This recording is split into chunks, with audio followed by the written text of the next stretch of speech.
ब्रह्मा विष्णु महेश अजर अमर नहीं है। इनका भी आविर्भाव अर्थात जन्म तथा तिरोभाव अर्थात मृत्यु होती है।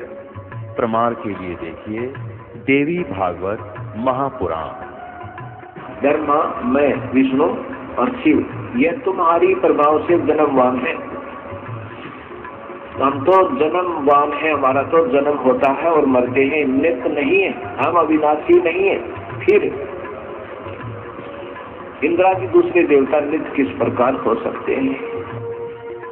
कृपया अवश्य सुनिए जगत गुरु तत्वदर्शी संत रामपाल जी महाराज के अमृत वचन।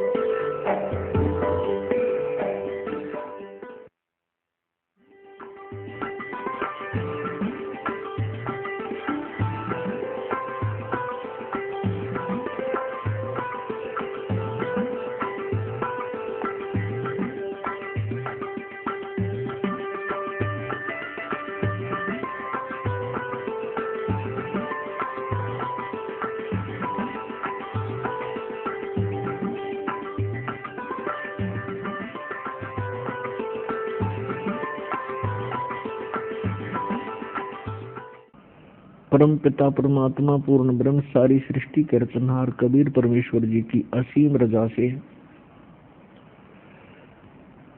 आप सभी पुण्यात्माएं सत्संग सुनने के लिए उपस्थित हुए। सकल पदार्थ है जगमाही और भाग्य बिना नर पावत नाही। आप बहुत ही पुण्यकर्मी प्राणी हैं जो परमात्मा के इतने कृपा पात्र हो कि आपको वो अनमोल ज्ञान और अनमोल मंत्र परमात्मा की जो यथार्थ भक्ति साधना है वो आपको सहज में प्राप्त हो गई है। परमात्मा की तरफ, परमात्मा के पाने की उमंग में ना जाने कितने श्रद्धालु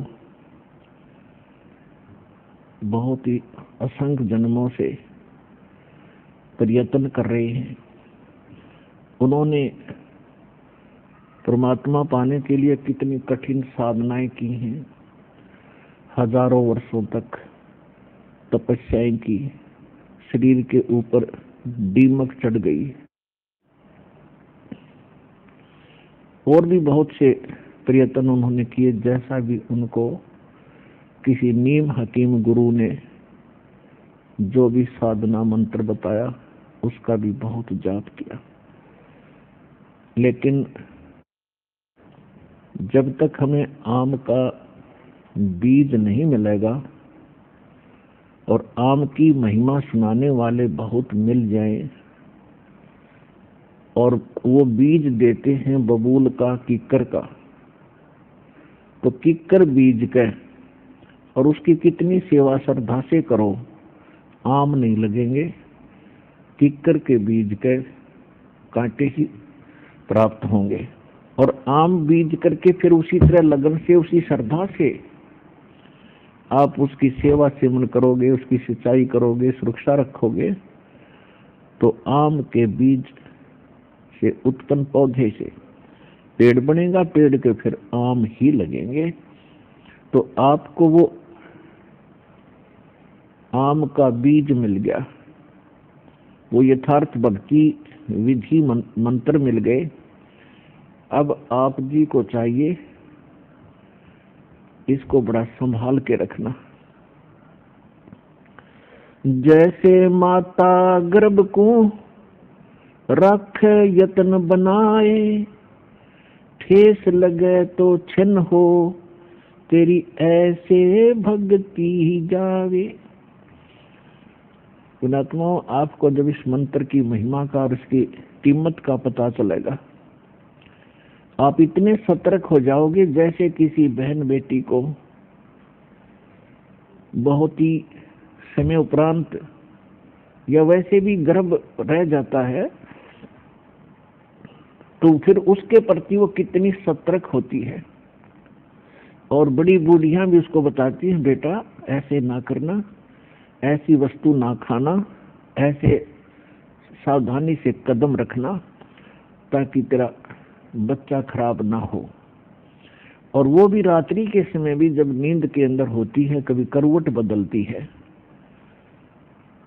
और एकदम झटके से वो सावधान होती है, कहीं मेरे बालक पर दाब ना गिरगी हो और कहीं खराब ना हो जाए, क्योंकि वो उसकी कीमत से वो परिचित है। इसी प्रकार ये भक्ति रूपी आज बीज आपके आत्मा में डला है, जिस दिन आपने नाम ले लिया। अब ये भक्ति रूपी गर्भ आपके अंदर प्रारंभ हो गया है, इसको सफल करके इस लाल को पूरा करो और आपका मोक्ष होगा।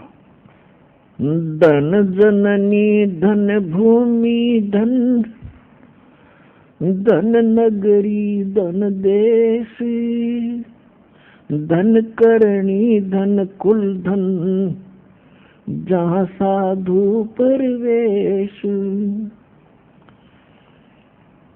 आदरणीय गरीबदास साहिब जी को परमात्मा मिले थे स्वयं, उनको सचखंड सतलोक लेकर गए थे, जो अपना मूल स्थान है,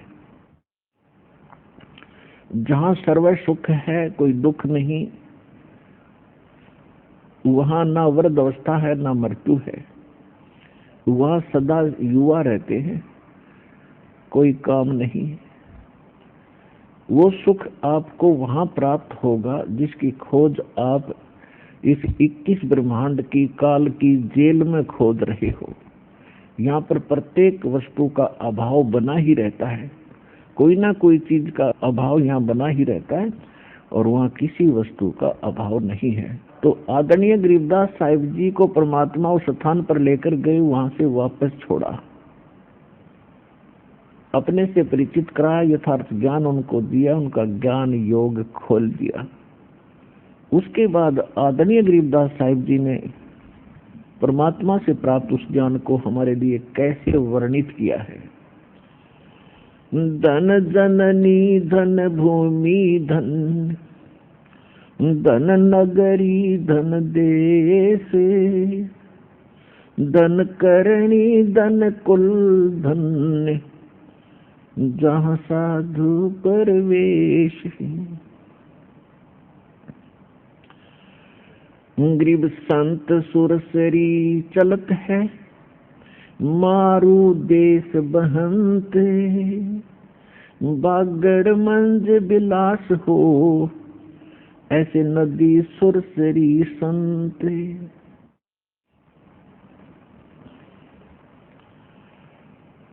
अब क्या बताते हैं कि धन है वो जननी जिसके संत उत्पन्न हुए, भगत उत्पन्न हुए, और धन है वो भूमि जहां पर उनका जन्म हुआ, और धन है वो नगरी जिसमें उस संत भगत का जन्म हुआ, और धन है उन अक्षेत्र के लोगों की शुभ करनी, शुभ कर्म, और धन है वो कुल जहां पर संत प्रगट हुए, प्रवेश हुए। एक तो वो स्थान धन्य है जहां संत का जन्म हुआ, और वो मां धन्य है जिससे जन्म हुआ, और फिर वो स्थान धन्य है जहां संत पहुंचते हैं, अपना सत्संग प्रचार करते हैं, और धन्य है वो भक्त जो उस संत की शरण ग्रहण करते हैं। तो क्या बताते हैं कि जैसे बागड़ देश में, बागड़ देश उसको कहते हैं जहां पर कोई सिंचाई साधन ना हो किसी प्रकार का भी, तो वहां के व्यक्तियों का जो जीवन स्तर होता है वो बहुत ही कमजोर और बड़े निर्धन होते हैं। और उस बागड़ क्षेत्र में यदि नहर पहुंच जाती है तो फिर उनका कितना जीवन परिवर्तन हो जाता है, कितने सुख उनको होते हैं, बढ़िया फसल होती है, बढ़िया मकान बना लेते हैं, रहन सहन उनका अच्छा हो जाता है और वो सुखी हो जाते हैं। तो इसी प्रकार जब तक हमारे अंतःकरण रूपी इस धरती में, इस बागड़ में, हमारी आत्मा के अंदर, अंतःकरण के अंदर जब तक हमें सत भक्ति नहीं मिलती तो हम कंगाल होते हैं। और जब संत रूपी सुरसरी यानी दरिया हमारे हृदय रूपी बागड़ में पहुंच जाती है तो फिर वहां सब सुख होने शुरू हो जाते हैं, यानी उस बागड़ में फिर ठाठ हो जाते हैं। कबीर परमेश्वर जी भी कहते हैं भाई, या तो माता भगत जन, या दानी या सूरी, ना तो रहले बांधड़ी, क्यों व्यर्थ गवावे नूर। कि या तो माता भगत संत उत्पन्न करे, या कोई दानी यानी अच्छे धर्मात्मा बच्चे हों, या सूरवीर हों। सूरवीर के अंदर एक विशेष गुण होता है, वो किसी को सताता नहीं, और किसी को कोई सता रहा हो तो उसको सताने भी नहीं देता। और इसलिए कहते हैं या तो ऐसा व्यक्ति हो जो ना दुख दे और ना दुख सहन करे, ना आसपास के उसके शरणागत व्यक्तियों को दुखी होने दे, दुष्टों से बचावे। या फिर भगत हो, या तो माता भगत जने, या दाता या सूरी। सूरवीर, दाता माने दानी। ना तो रहले बांधड़ी, क्यों व्यर्थ गवावे नूर। अगर ये तीन क्वालिटी के पुत्र उत्पन्न नहीं करती है तो इससे अच्छा बांध भली, क्यों अपने शरीर का भी नाश करती है कुतरू पाल कर।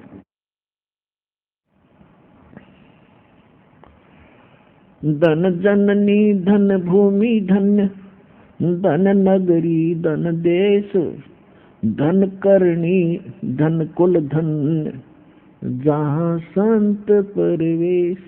जहाँ संत आते हैं, धन्य है वो जननी जिनसे उन भक्तों का जन्म हुआ, जिनके लिए वो संत वहां पहुंच गए उनके घर पे, उनके क्षेत्र में।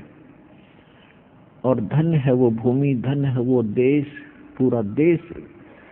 अब देखो, इस दास को माता ने जन्म दिया, परमात्मा ने इस दास को अपने ज्ञान से परिपूर्ण किया, पूरे भारत देश पर कृपा होगी। कहां कहां से पुण्यात्मा परमात्मा के बच्चे आकर लाभ उठा रहे हैं। कहते धन जननी धन भूमि धन, धन नगरी धन देश। नगरी धन और सारा देश धन्य। अब विदेश वाले तो बहुत बाद में नंबर आओगा, तब तक तो आप ढेर सारे पुण्य कमा चुके होंगे। तो इस नगरी पर, इस देश पर कितनी कृपा है।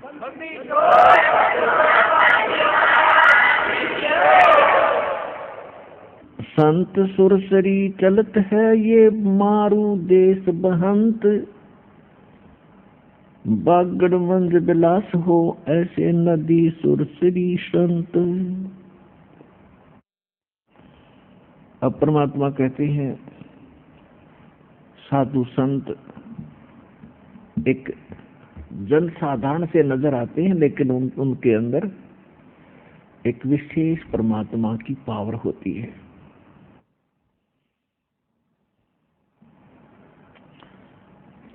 कहते हैं अकल अलूने दीखते ये सर्व अकल के मूल,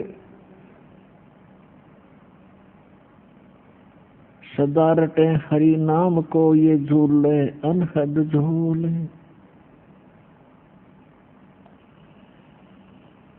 अपना आत्माओं, जैसे आज संसार के व्यक्ति सिर्फ ये बात जानते हैं कि काम करो,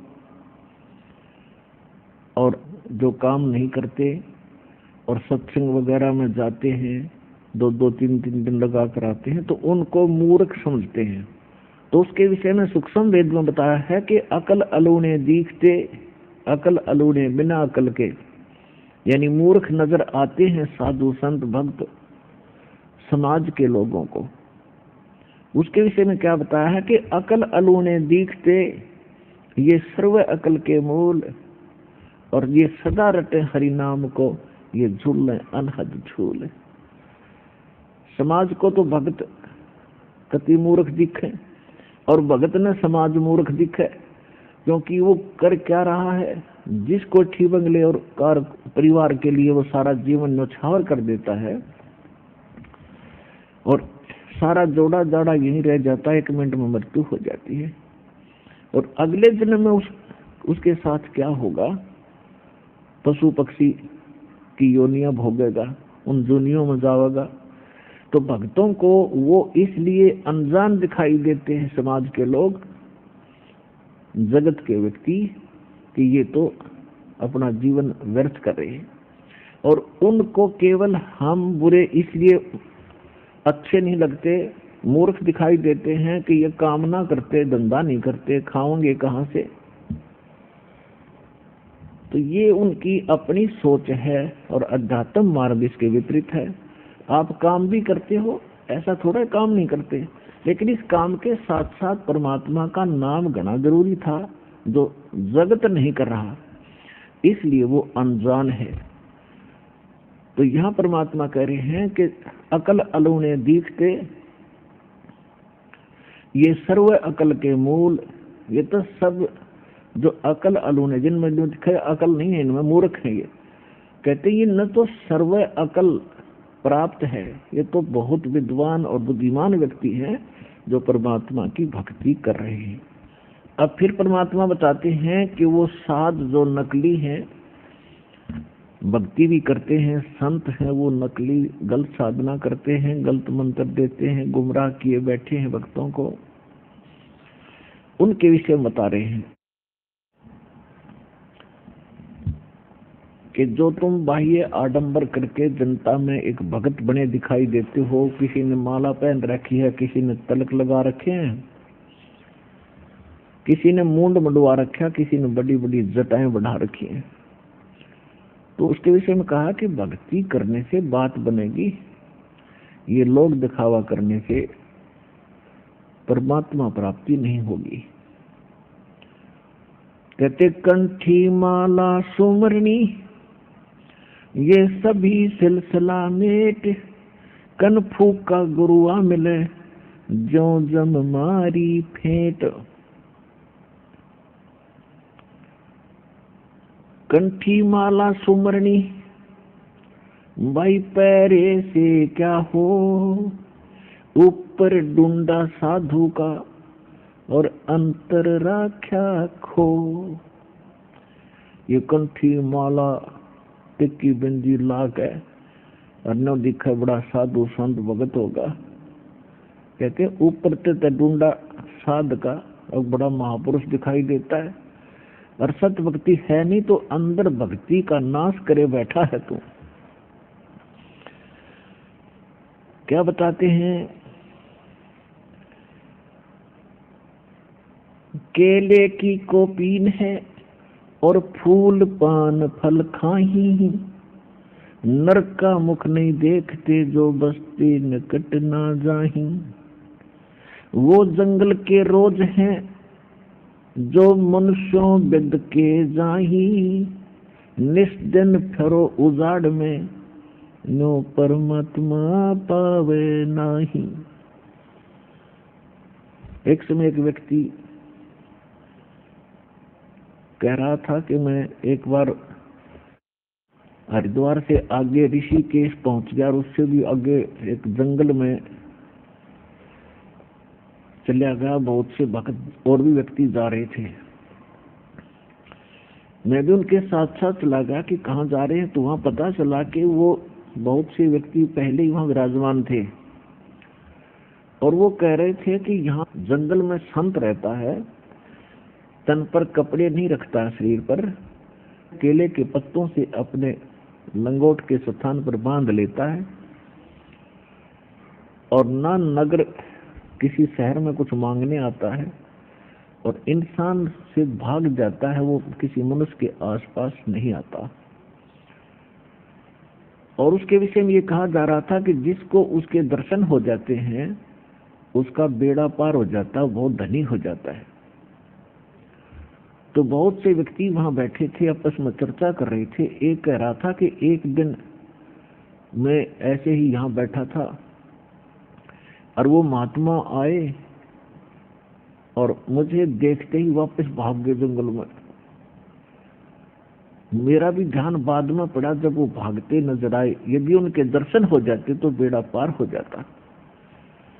अब इसके विषय में सूक्ष्म वेद में परमात्मा ने क्या बताया है कि केले की कोपीन है जो फूल पान फल खाही, नरक का मुख नहीं देखते जो बस्ती निकट ना जाही। वो जंगल के रोज हैं जो आदमियों से बद के जाही, और निस्जन फिरो उजाड़ मैनो परमात्मा पावे नाही। कहते हो तो पशु हैं, आदमी देख कर भाजन डर के, इंसान है वो।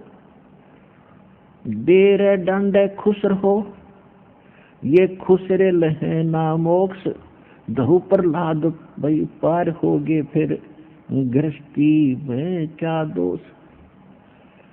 हमारे को सारा उल्टा पाठ पढ़ा रखे। परमात्मा बता रहे हैं कि आप ध्रुव और प्रहलाद को तो पार हुआ मानते हो, वो तो गृहस्थी में थे। बात ये नहीं है कि गृहस्थी ही व्यक्ति पार होगा या जिसने ब्याह नहीं करवा रखा वो पार नहीं होगा। ये भी नहीं परमात्मा कहना चाहते कि खुसरे पार नहीं होंगे, इजड़े। अब क्या बताते हैं कि डेरे डंडे खुश रहो, अपने गृहस्थी में खुश रहो, और खुसरे लहना मोक्ष। यदि आप ये सोचते हो, जैसे कई भक्त कहते हैं कि गुरु तो बाल ब्रह्मचारी होना चाहिए, गुरु तो बाल ब्रह्मचारी और चेला दरबारी तो कैसे पार पड़े? कमाल की बात है। अब जो औषधि गुरु खा रहा है, मान ले उसके पेट में दर्द हो गया, तो गुरु जी जो औषधि खा रहे हैं वो ही चेले भी खाएंगे अगर वो रोग है तो दोनों में एक ही औषधि खानी पड़ेगी। तो इसी प्रकार जो साधना गुरु मान ले ब्रह्मचारी भी है तो कोई बड़ी बात नहीं, अच्छी बात है, लेकिन मोक्ष होगा सच्चे भक्ति से। वो चाहे गृहस्थी में रह के कर लो और चाहे ब्रह्मचारी रह के कर लो। और कहते हैं यदि तुम यूँ सोचो हो कि ब्रह्मचारी ही मोक्ष प्राप्त करेंगे तो खुसरे इजड़े तो जन्म जात ब्रह्मचारी है वह, फिर वो तो तुम तो पहले पार हो जाते, तुम्हारे गुरु से ही पहले पार होंगे। तो दुराचार बुरा बताया है, मन में दोष और किसी बहन बेटी की तरफ बुरी नजर, ये बहुत पाप का काम है। बाकी अपना कहते हैं डेरे डंडे खुश रहो, जैसा भगवान ने व्यवस्था कर रखी वैसे रहो और पार हो जाओगे।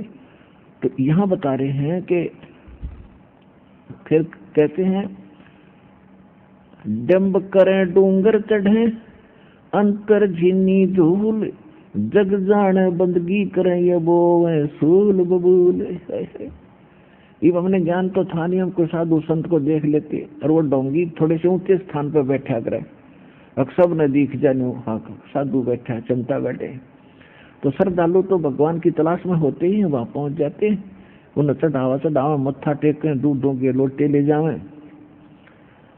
तो परमात्मा इसके विषय में कह रहे हैं कि डम्ब मन पाखंड करते हैं लोग दिखावा, डम्ब करें डूंगर चढ़े ऊंचे स्थान पर बैठेंगे, और अंतर झीनी झूल, अंदर कुछ है नहीं उसके पास, भक्ति नहीं।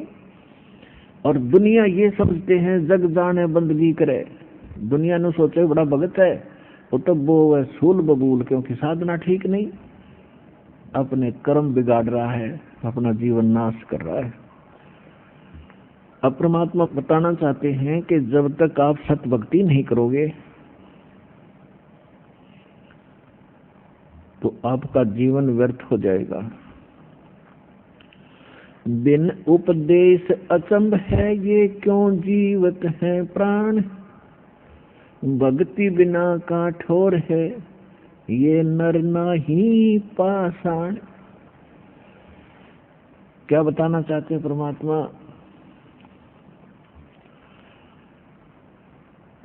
कि जो उपदेश लेकर के भक्ति नहीं कर रहे हैं, सच्चे गुरु हैं, तो कहते मुझे आश्चर्य है कि वो किस आशा को लेकर यहाँ जी रहे हैं। और भक्ति बिना काठोर है, ये नर मनुष्य नहीं है, वो पत्थर है। ये देख रहे हैं कि एक व्यक्ति बड़ा सेठ था, खूब संपन्न था, संतान थी, बड़ा सुखी था, और मृत्यु होगी 1 सेकंड में एक्सीडेंट के अंदर। अब बता किस आस पर जी रहा था वो बोला व्यक्ति।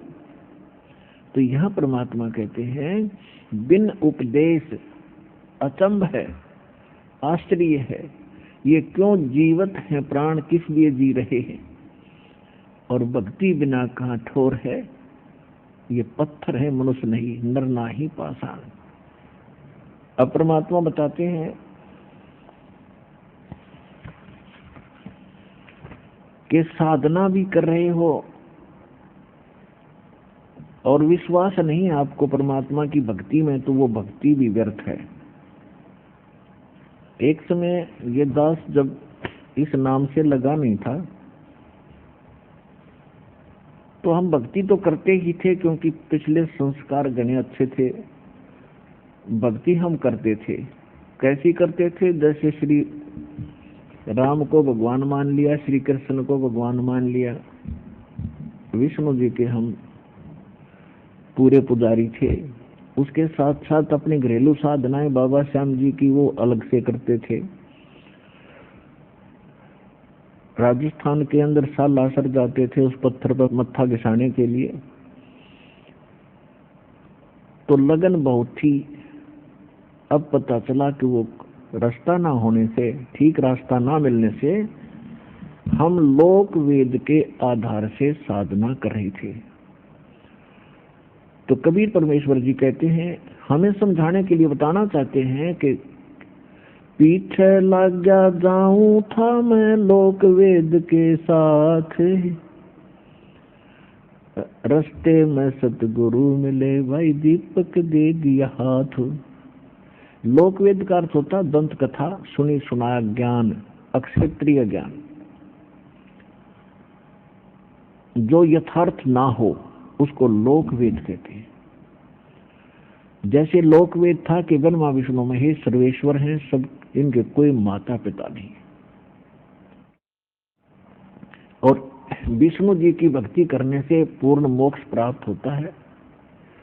यही सब कार्य करते हैं, यही संसार की उत्पत्ति करते हैं, यही रुद्र रूप धार कर संहार करते हैं, यही ब्रह्मा रूप धार कर जो है उत्पत्ति करते हैं, विष्णु रूप में ये पालन करते हैं। सबके यही सृजनहार है।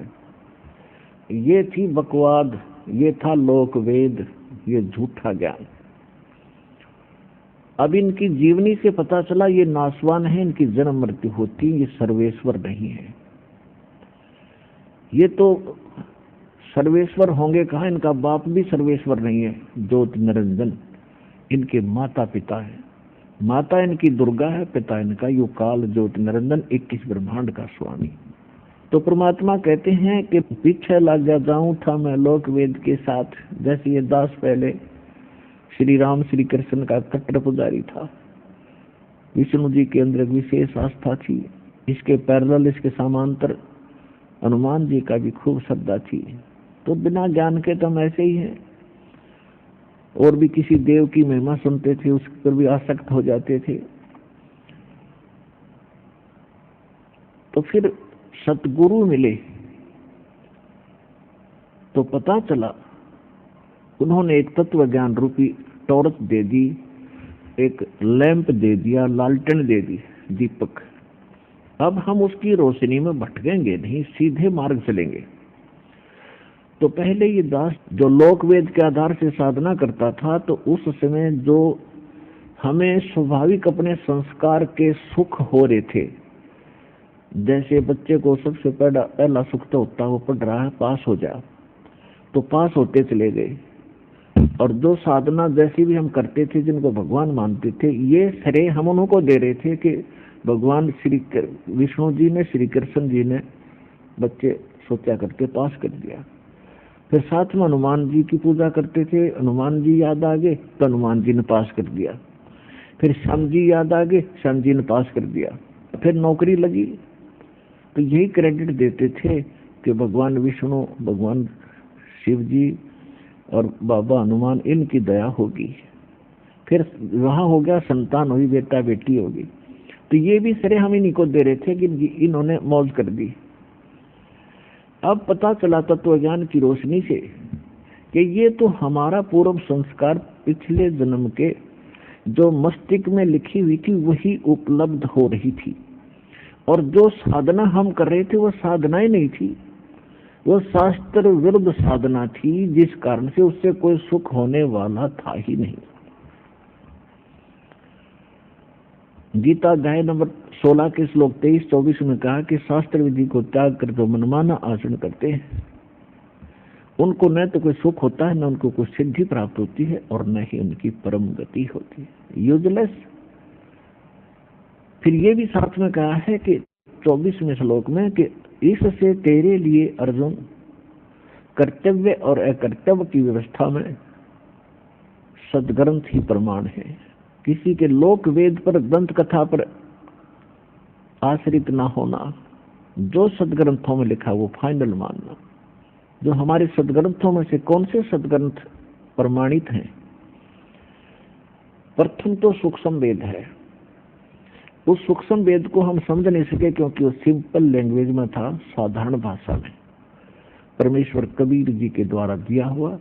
कबीर वाणी, कबीर सागर, कबीर बीजक, ये परमात्मा का सूक्ष्म वेद है। उसके साथ साथ जिन महापुरुषों को परमात्मा मिले उन महापुरुषों का अनुभव की वाणी जो आंखों देखा, वो सूक्ष्म वेद का अंश है। ये तो प्रथम है। उसके बाद चारों वेद ये प्रमाणित सदग्रंथ है भक्ति मार्ग के, और फिर श्रीमद् भगवत गीता। अब श्रीमद् भगवत गीता एक निष्कर्ष है चारों वेदों का।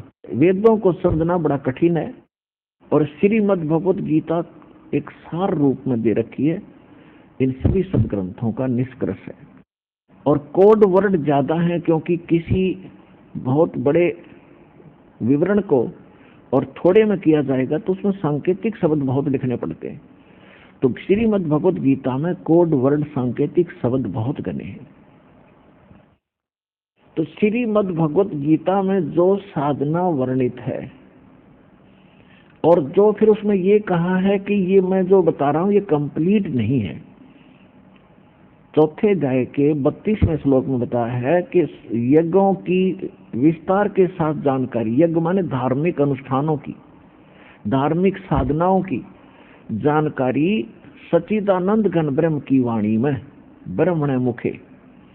यहाँ ब्रह्मणे मुखे का अर्थ अनुवाद करताओं ने गलत कर रखा है। चौथे अध्याय के 32वें श्लोक में उन्होंने ब्रह्मणे मुखे का अर्थ लिख दिया वेद की वाणी में। वेद की वाणी तो बोली जा रही है, ब्रह्मणे मुखे का अर्थ है गीता अध्याय नंबर 17 के श्लोक 23 में इन्होंने ब्रह्मणे का अर्थ किया है खुद, सच्चिदानंद घन ब्रह्म, यानी पूर्ण परमात्मा, परम अक्षर ब्रह्म। 7वें अध्याय के 29वें श्लोक में गीता ज्ञानदाता कहता है कि अर्जुन, जो जरा और मन से छूटने के लिए, जरा माने वृद्धावस्था के कष्ट से, मरण माने मृत्यु से, इस कष्ट से छूटने के लिए जो प्रयत्नशील हैं, जो साधना करते हैं, संसार की किसी वस्तु की इच्छा नहीं रखते, वो तत्ब्रह्म से और सारे अध्यात्म से और सब कर्मों से परिचित है। तो 8वें अध्याय के प्रथम मंत्र में अर्जुन ने पूछा तो किम तत्ब्रह्म, वो तत्ब्रह्म क्या है? 8वें अध्याय के गीता के 3रे श्लोक में कहा कि वो परम अक्षर ब्रह्म है। तो वो परम अक्षर ब्रह्म जो है गीता ज्ञानदाता से अन्य है, वो श्रेष्ठ परमात्मा है। तो चौथे अध्याय के 32वें श्लोक में जो सच्चिदानंद घन ब्रह्म, ब्रह्म ने मुखे कहा है, वो सच्चिदानंद घन ब्रह्म, उस परम अक्षर ब्रह्म के विषय में बताया कि उसने जो अपने मुख कमल से वाणी बोली है वो सच्चिदानंद घन ब्रह्म यानी परम अक्षर ब्रह्म की वाणी है, वो पूर्ण परमात्मा के मुख से बोली गई वाणी है, उसमें विस्तार के साथ कहे गए हैं। तो गीता ज्ञानदाता कह रहा है कि पूरी विस्तृत जानकारी भक्ति मार्ग की तो वो उस तत्व ज्ञान में है जो परमात्मा स्वयं आकर अपने मुख से बोलता है। और गीता अध्याय नंबर 4 के श्लोक नंबर 34 में कहा कि उस तत्व ज्ञान को जो भगवान खुद आकर बोलता है, एक लीला करके चले जाते हैं, उसके बाद उससे परिचित कोई तत्वदर्शी संत मिले, उससे जाकर वो तत्व ज्ञान पूछ, उस पूर्ण मोक्ष के मार्ग को मैं नहीं जानता, फिर भी वो अपने सतर का और सांकेतिक उस परमात्मा का भी वर्णन कर रहा है। 8वें अध्याय के 5 और 7 मंत्र में गीता ज्ञानदाता कहता कि मेरी भक्ति कर, मुझे ही प्राप्त होगा, और युद्ध भी कर। 8वें अध्याय के 5 और 7 में कहा कि मेरी भक्ति कर, युद्ध भी कर, मुझे ही प्राप्त होगा, तो डोंट वरी, चिंता मत कर। 8वें अध्याय के 8, 9, 10 में कहा है कि उस सच्चिदानंद घन ब्रह्म की जो भक्ति करता है, उसकी साधना और मंत्र उस तत्वदर्शी संत से मिलेंगे, वो फिर वो भक्ति के बल से, भक्ति की शक्ति से उसके पास पहुंच जाता है। अपने विषय में कहता है कि मेरी भक्ति करेगा तो जन्म मरण तेरे भी रहेंगे, मेरे भी रहेंगे। गीता अध्याय नंबर 2 के श्लोक नंबर 12 में, और गीता अध्याय नंबर 4 के श्लोक नंबर 5 और 9 में, गीता अध्याय नंबर 10 के श्लोक नंबर 2 में यह स्पष्ट करता है कि अर्जुन, तेरे और मेरे बहुत जन्म हो चुके, तू नहीं जानता, मैं जानता हूं, और मेरी उत्पत्ति हुई है, मेरा जन्म हुआ है, मेरे जन्म को कोई नहीं जानते, क्योंकि यहाँ के जितने भी प्राणी मेरे अंतर्गत हैं वो मुझसे ही जन्मे हैं। फिर ये कहता है मेरी भक्ति करेगा, जन्म मरण तेरा भी रहेगा और मेरा भी रहेगा। गीता अध्याय नंबर 15 के श्लोक नंबर 1 से 4 में कहा है कि तत्वदर्शी संत की पहचान बताई है कि उल्टे लटके हुए संसार रूपी वृक्ष के सभी विभाग जो बता देता है, ये पहचान है उस संत की कि वो तत्वदर्शी संत है। और 600 वर्ष पहले परमात्मा ने अपने सूक्ष्म वेद में तत्व ज्ञान में कहा था, अक्षर पुरुष एक पेड़ है, सरपुरुष वाकीदार, ज्योत निरंजन, और तीनों देवा शाखा है, ये 5 रूप संसार। तो परमात्मा स्वयं तत्वदर्शी संत की भूमिका करते हैं, तत्व ज्ञान बोलकर चले जाते हैं। उसके बाद इस दास पर कृपा करी है उस तत्वदर्शी संत बनाने की, और आज इस दास ने वो सभी उल्टे लटके संसार रूपी वृक्ष के विभाग सार्वजनिक किए हैं। तो ये दास वर्तमान में एक तत्वदर्शी संत है इस विश्व में, और दूसरा है नहीं, ये भ्रम मानना पड़ता। अब कई कहते हैं कि अपनी बड़ाई करते हैं, वो संत नहीं होते।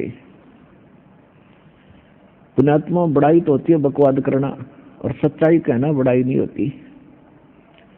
जैसे 1000 के नोट पर लिखा हुआ है कि मुझे जो प्राप्त करेगा उसको 1000 रुपये दूंगा, क्या वो बड़ाई कर रहा है? वहां सच्चाई लिखी है, ये 1000 रुपये आपको देगा ही देगा। इसी तरह समझ लेना। तो कहने का भाव ये है कि उसने कहा है कि तत्वदर्शी संत वो होगा जो सभी विभागों को बता देगा इस उल्टे लटके हुए संसार रूपी वृक्ष के। फिर कहा है कि उस तत्वदर्शी संत के मिल जाने के पश्चात उस तत्व ज्ञान रूपी शस्त्र के द्वारा इस अज्ञान में काट के, अज्ञान को काटकर उसके पश्चात, यानी इस तत्व ज्ञान को ढंग से समझकर अज्ञान हट जाएगा तेरा। उसके पश्चात परमेश्वर के उस परम पद की खोज करनी चाहिए, जहाँ जाने के बाद साधक फिर लौटकर कभी संसार में नहीं आते। और जिस परमेश्वर ने सब ब्रह्मांडों की रचना की है, संसार रूपी वृक्ष जिससे विस्तार को प्राप्त हुआ है, केवल उसी की भक्ति कर, अपनी भक्ति को भी मना कर रहा है। अब प्रसंग ये चल रहा है कि भक्ति भी करते हैं और भक्ति गलत भी करते हैं, शास्त्र विदिता कर मनमाना आचरण भी करते हैं, तो वो भी व्यर्थ है। तो हम उनके लिए सदग्रंथ ही प्रमाणिक हैं। तो प्रमाणित सदग्रंथों में दास आपको बता रहा है कि हमारी श्रीमद् भगवत गीता हमें कौन सा संदेश दे रही है। इसमें ना श्री राम, ना श्री कृष्ण और ना विष्णु किसी की महिमा का जिक्र नहीं है, ना उनकी भक्ति का कितना संकेत है। गीता ज्ञानदाता श्री कृष्ण नहीं है, श्री कृष्ण की बॉडी में इनका पिता युग काल ज्योत निरंजन बोल रहा है, और वो अपनी महिमा और उस परम अक्षर ब्रह्म की महिमा दोनों पैरेलल बता रहा है। अपनी अक्षमता भी बता रहा है, अपनी सच्ची भी बता रहा है कि मेरी जन्म मृत्यु रहेगी, मेरे उपासक की भी रहेगी। और यदि तुझे पूर्ण मोक्ष चाहिए तो उस परम अक्षर ब्रह्म की शरण में जा। गीता अध्याय नंबर 18 के श्लोक नंबर 62 में कहा कि अर्जुन, तू सर्वभाव से उस परमेश्वर की शरण में जा जिसके विषय में 8वें अध्याय के 3रे श्लोक में कहा है कि वो परम अक्षर ब्रह्म है जो गीता ज्ञान दाता से अन्य है। उसकी कृपा से ही, उस परमेश्वर की कृपा से ही तू परम शांति को और सनातन परम धाम को प्राप्त होगा। अब अपने विषय में कह रहा है कि 8वें अध्याय के 5 और 7 में कि तू मेरी भक्ति कर और युद्ध भी कर और मुझे प्राप्त होगा। तो जहां युद्ध करना है वहां शांति हो सकती है। तो ये कह रहा है कि मेरी शरण में रहेगा तो भाई ये युद्ध तो तुझे करना ही पड़ेगा और यहाँ तो लट्ठम लट्ठा रहना ही पड़ेगा और जन्म मृत्यु भी तेरी होगी होगी, परम शांति नहीं हो सकती। और परम शांति चाहता है तो उस तत्वदर्शी संत की खोज कर ले, वो बता ही दिया। चौथे अध्याय के 34वें श्लोक में कहा उस तत्व ज्ञान को समझने के लिए तत्वदर्शी संतों के पास जा, मैं नहीं जानता उसकी जानकारी। तो अब परमात्मा ने आपको वो तत्वदर्शी संत सहज में मिला दिया है। आप कितने पुण्यकर्मी प्राणी हो, आपको अपनी किस्मत का अंदाजा नहीं है। ये दास पारखू है, लाल की कीमत जोड़ी जान सकता है, लाल स्वयं नहीं बताता, उसके ऊपर लिखा नहीं होता। तो ये दास वो जोड़ी है, आपकी किस्मत से खूब परिचित। आप कितने पुण्यकर्मी प्राणी हैं, भले ही आप दुख में यहाँ आए हो, चाहे कोई जिज्ञासु बनकर आया है। धन्य है आपके माता पिता जिनसे जन्म। अब प्रसंग जो चल रहा है उसी पर आते हैं कि जो ये ओम नाम का जाप करें और ओम शांति ओम शांति ओमकार शांति का तो खड़ा एक्सीडेंट है। ओम से तो शांति हो ही नहीं सकती, लट्ठा बांध सके सीधा। अरे ओम शांति के, वाह भाई वाह। आग और पेट्रोल दोनों ले रहे के शांति होगी, दूनी आग लगा इस पे। तो ओम से शांति नहीं हो सकती। ओम के साथ एक तत्व मंत्र और जोड़ा जाता है ताकि इसके अवगुणों को कंट्रोल रखता है। वो अकेले ओम के जाप से लाभ नहीं होगा, वो होगा तो गलत ही होगा। आपको लाभ दिखाई देगा, जैसे ऋषियों ने ओम नाम का जाप किया और सिद्धियां आ गई, एक वचन से पता नहीं क्या क्या उद्मस्तार दें। तो उन्होंने सोचा कि था बहुत कुछ पा लिया हमने ओम के नाम पे, वो तो आग लगा दी, ये तो शांति हो ही नहीं सकती, कर्म बिगाड़ लिए तुमने। तो इसके साथ इसलिए इस तत्व मंत्र का संयोग मालिक ने किया है कि ये फिर बकवाद नहीं करेगा। जैसे एक तो एक जड़ी खाई जावे, उसके साथ दूसरी मिला दी जाती है तो वो कुछ अन्य लाभ देती है। तो इस प्रकार परमात्मा ने जन्म मरण के रोग काटने के लिए एक फार्मूला तैयार करके हमें दिया है कि ऐसे ऐसे भक्ति करो। प्रथम मंत्र के अंदर तो तुम ओम और जो मंत्र तत्व भी साथ में उसमें है एक, उसका जो जाप करते हो वो एक सामूहिक पुड़िया बन गई, सभी का मिश्रण बन गया, तो वो कुछ और लाभ करेगा। और यहाँ दो का योग करके जो श्वासे सिमरन आपको दिया गया है ये कुछ और लाभ देगा। और फिर इसके साथ सार नाम जोड़ दिया जाएगा, सार नाम फिर अलग से आपको मिलेगा, फिर इनका एक विशेष और गुण मिलेगा। तो इस प्रकार हमें मोक्ष मिलेगा। अब जो प्रसंग चल रहा है कि हमारे सद्ग्रंथ जो है कौन सा मार्ग बताते हैं, कौन सी साधना बताते हैं। गीता अध्याय नंबर 8 के श्लोक नंबर 13 में गीता ज्ञानदाता कहता है कि मेरा एक ओम अक्षर है, ओम इति एकाक्षरम ब्रह्म व्यवहारण माम अनुसमरण ये पर्याति तजंदेहम सयाति परमाम गति। माम ब्रह्म, मुझ ब्रह्म का केवल ओम एक अक्षर है और अंतिम सांस तक इसका उच्चारण करके सिमटता हुआ जो जाता है ओम से मिलने वाली परम गति को प्राप्त होता है। तो ओम से मिलने वाली कौन सी परम गति है? ब्रह्मलोक प्राप्ति होती है। गीता अध्याय नंबर 8 के श्लोक नंबर 16 में कहा है कि ब्रह्मलोक में गए हुए प्राणी भी वापस जन्म मरण में आते हैं। और ये खुद कहता है अर्जुन तेरी मेरी जन्म मृत्यु बनी रहेगी। ओम नाम गीता ज्ञान दाता का जाप है। ये ब्रह्म बोल रहा है गीता, श्री कृष्ण में प्रवेश करके, जैसे भूत बोलते हैं। फिर ये संकेत करता है कि परम अक्षर ब्रह्म की भक्ति करनी है। गीता अध्याय नंबर 17 के श्लोक नंबर 23 में कहा है ओम तत्सत इति निर्देश ब्रह्मणे त्रिविध समर्थ है। ब्रह्मणे माने उस सच्चिदानंद घन ब्रह्म यानी परम अक्षर ब्रह्म यानी सत्य पुरुष अविनाशी परमात्मा की भक्ति का केवल ये 3 मंत्र का जाप है, यही निर्देश है। निर्देश माने फाइनल ऑर्डर, नथिंग एल्स। ये अंतिम दिशा आपको निर्देश दिशा दी जा रही है कि इसके अतिरिक्त और कोई मंत्र नहीं है। ये कहता है कि उस परमात्मा के जो यथार्थ मंत्र हैं मैं नहीं जानता, तो तत्वदर्शी संत से पूछो। तो वो तत्वदर्शी संत या तो परमात्मा होते हैं या परमात्मा का दास होता है, और जो परमात्मा का भेजा हुआ दास होता है उसके विषय में कहा है, मम संत मुझे जान मेरा ही स्वरूपम। मेरे ऐसे संत को मेरा ही रूप समझ लेना, उसमें भिन्नता मत मानना, क्योंकि परमात्मा ने वही पावर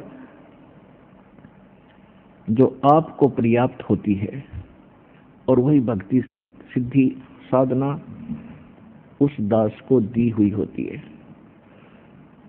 तो अब जो प्रसंग चल रहा है हम उस पर आते हैं। पहली बात तो ये है कि हम भक्ति करते तो हैं लेकिन कर रहे हैं मनमाना आचरण, और जो साधना हम कर रहे थे उससे जो सुख हो रहा था हम सोच रहे थे इन्हीं देवताओं ने हमें दिया है।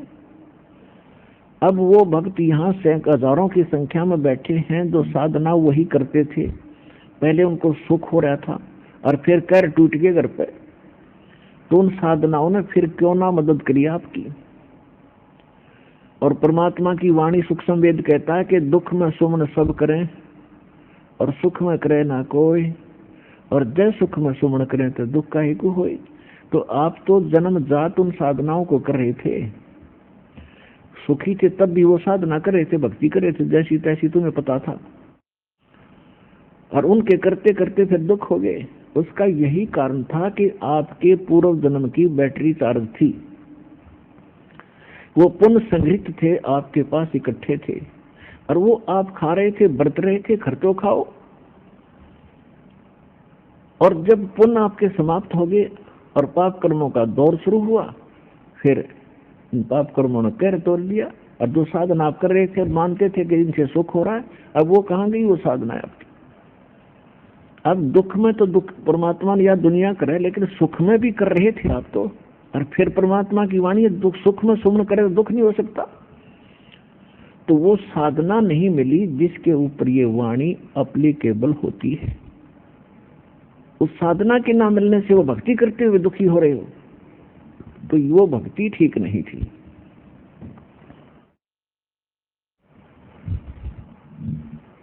अब परमात्मा कहते हैं कि भक्ति भी करते हो और शास्त्र विधि त्याग का मनमाना आचरण आप कर रहे हो, तो वो भी आपका व्यर्थ है। फिर आपको सही भक्ति मिल गई, सत साधना भी मिल गई, और आपको विश्वास नहीं भगवान में। आप जो साधना कर रहे हो उससे विश्वास नहीं है परमात्मा क्या कर सकता है,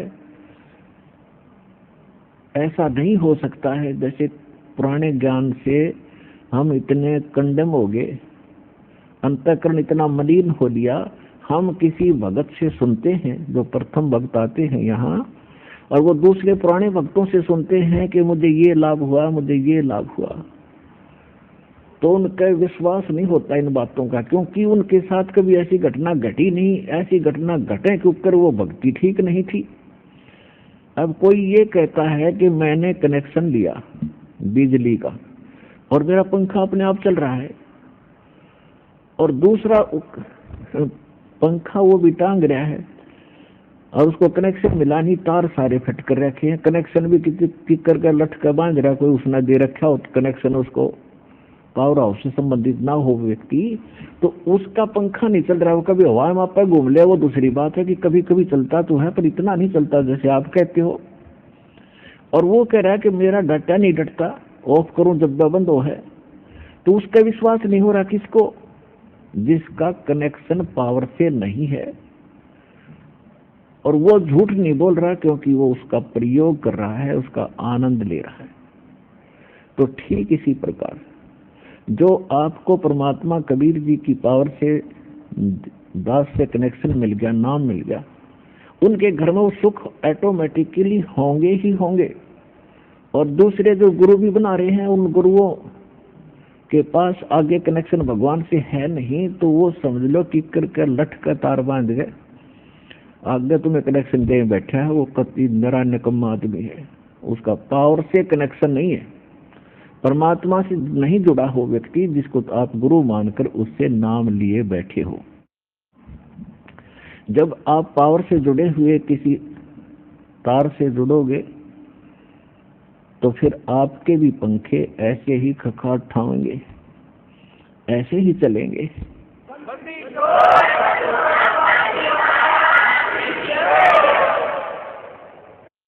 फिर बात रही कि हो सकता है आपके पंखे में डिफेक्ट हो, कनेक्शन भी ठीक ले लिया हो आपने, तो फिर अपने पंखे ने संभाला, उसको ठीक कराओ, फिर काम वो तो होंगे ही होंगे।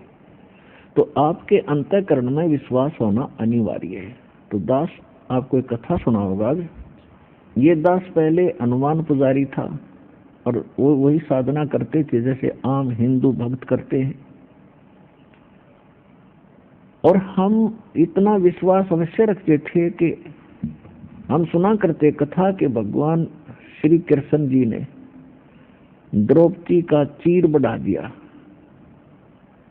उसकी साड़ी बढ़ा दी और दुशासन खींच खींच के थक गया, वो एंड नहीं हुआ, समाप्त नहीं हुई। तो हम बड़े खुशी होते थे, भगवान में दृढ़ता घनी आती थी।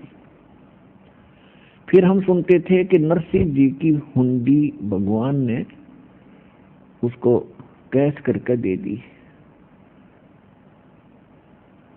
यानी नरसिंह जी को 500 रुपये परमात्मा ने स्वयं आकर दिए। नरसिंह जी की बेटी का भात भरा और असरफी और मोरों की वर्षा कर दी, चांदी के सिक्कों की। तो हम ये सुना करते और हम मानते थे ऐसा बिल्कुल भगवान कर सकता है। फिर हम इन आर्य समाज के शेरफेरों से सुनते थे कुछ बातें, इनके आचार्यों से। तो ये क्या कहते थे कि नहीं, ऐसा नहीं हो सकता, ऐसा नहीं हो सकता, ये कभी हो सकता है, कभी साड़ी चीर बढ़ सकता है। तो हम इतने दृढ़ नहीं थे, हम ये भी मान लेते भी ऐसा भी होगा। ये तो वैसे लोक वेद वैसे बकवाद गढ़ रखी है, ऐसा नहीं होता, क्योंकि हम दृढ़ नहीं थे। हमें स्वयं कोई ऐसा परमात्मा ने चमत्कार हमारे लिए कराया नहीं था जिससे हम दृढ़ता से कह सकें कि ऐसा हो सकता है। तो एक समय की बात है कि दास के मकान पर जब ये दास सर्विस करता था और नाम लिया नहीं था, अपनी वही परंपरागत साधनाएं हम करते थे। तो हमारे कमरे पे किराए पे एक आर्य समाजी प्राइमरी टीचर, प्राइमरी क्लास का यानी 5वीं तक का वो हेडमास्टर था और 50 से ऊपर आयु हो चुकी थी उसकी। और दास उस समय 35-36 साल की उम्र का होगा, 35-34 का। तो एक तो बुजुर्ग होने के नाते, एक टीचर और शिक्षक होने के नाते हमें उसकी बहुत आदर करता था। और वो आदमी ठीक था, नेक विचार थे, बढ़िया बोलन चालन में। तो उससे कभी ये चर्चा होती थी तो मैं पूछा करता था जी क्या आप ये मानते हो कि भगवान श्री कृष्ण ने द्रौपदी की साड़ी बढ़ा दी थी? उन्होंने बोला नहीं, ये ऐसा कुछ नहीं है, ये तो वैसे लोगों ने बकवाद बना रखी है एक महिमा फोकट बनाने के लिए, ऐसा कुछ नहीं होता। तो हम मान जाते थे क्योंकि वो पहले भी हमने किसी से सुना ही था। फिर एक नेक व्यक्ति शिक्षक आदमी कह रहा है तो सुलझा हुआ लगता, तो वो भी मान ली, हाँ चलो ऐसा भी होगा, नहीं होगा। लेकिन भगवान की आस्था फिर भी हृदय में बरकरार थी। फिर क्या दया करी दाता ने, कुछ ही दिनों के बाद दास को ये मार्ग मिल गया। ये मार्ग मिला तो दृढ़ता से भक्ति करी, भूख प्यासी थी आत्मा, युगों युगों से प्यासी है इसकी, खूब भक्ति करी, खूब वाणी पढ़ी, सुबह शाम दोपहर की डटका आरती मंत्र सारे कुछ किए। तो एक बार दास ने सोचा कि अपने कमरे के ऊपर अलग से एक पूजा स्थल बनाऊं। एक गैलरी थी, गैलरी के ऊपर कमरा बना दिया 5.5 बाई 15 फुट का। उसके सामने खिड़की, पीछे खिड़की और सामने इधर छत की साइड में गेट और एक बड़ी खिड़की, झांकी लगा रखी। तो फिर दास ने एक वो सोचा कि इस पे आमने सामने जैसे मच्छरों से बचने के लिए लोहे की जाली होती है, मच्छरदानी जैसे, मैंने सोचा इन पे ये लगा देता हूँ, आगे पीछे दोनों पे। एक पर लगाई आई थी, वो पुराना लाया था मैं, बड़ा बड़ा जंगला किसी का उतरा हुआ था, जैसे पुराने मकान फोड़ रखा था, वो बढ़िया लकड़ी बताया करते, वो बढ़िया लकड़ी थी, वो लिया था। आमने सामने वाली के उसके जाली लगी हुई थी, उनका ठीक होना।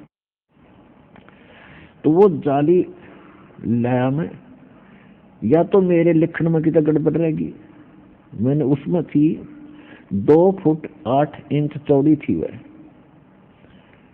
तो 2 फुट और डैश लगा का 8 इंच, वो अपने इसमें टेक्निकल भाषा में लिख रखी थी मैंने। 2 जाली इस साइज की मैंने उस लोहे वाले को दे दी कि ये पर्ची है भाई, ये 2 जाली काट के ऐसी सेट कर दे, बांध दे, मैं और सामान लेकर आता हूँ। वापस आया, उसके पैसे दिए, जाली उठा लिया। तो मैंने घर आकर के बच्चे से, बड़ा लड़का छोटी सी उम्र का था, 12-13 साल का, एक किराएदार था, वो 20-25 वर्ष का था, अन्य कोई किराएदार, उन दोनों से कहा, वो अच्छा भगत था, सेवा करता था, कि ये दोनों जाली लगा दो इन दोनों के जंगलों पर। उन्होंने सीधी साड़ी लाकर जुगाड़ जोड़ के और वो जाली लगाने लगे। वो जाली लगाने लगे तो उन्होंने कहा जी ये तो छोटी है। तो मैंने खुद जाकर देखा तो उसको ऐसे सेट करा तो ऐसे तो वो ठीक आ गया, लेकिन चौड़ाई में 8 इंच कम। फिर मैंने ऐसे करके देखा, वो भी गलत नहीं हुई। तो मन में आया कि भी उसने गलत काट दिया, छोटी दे दी। दूसरी देखी, वो भी सेम।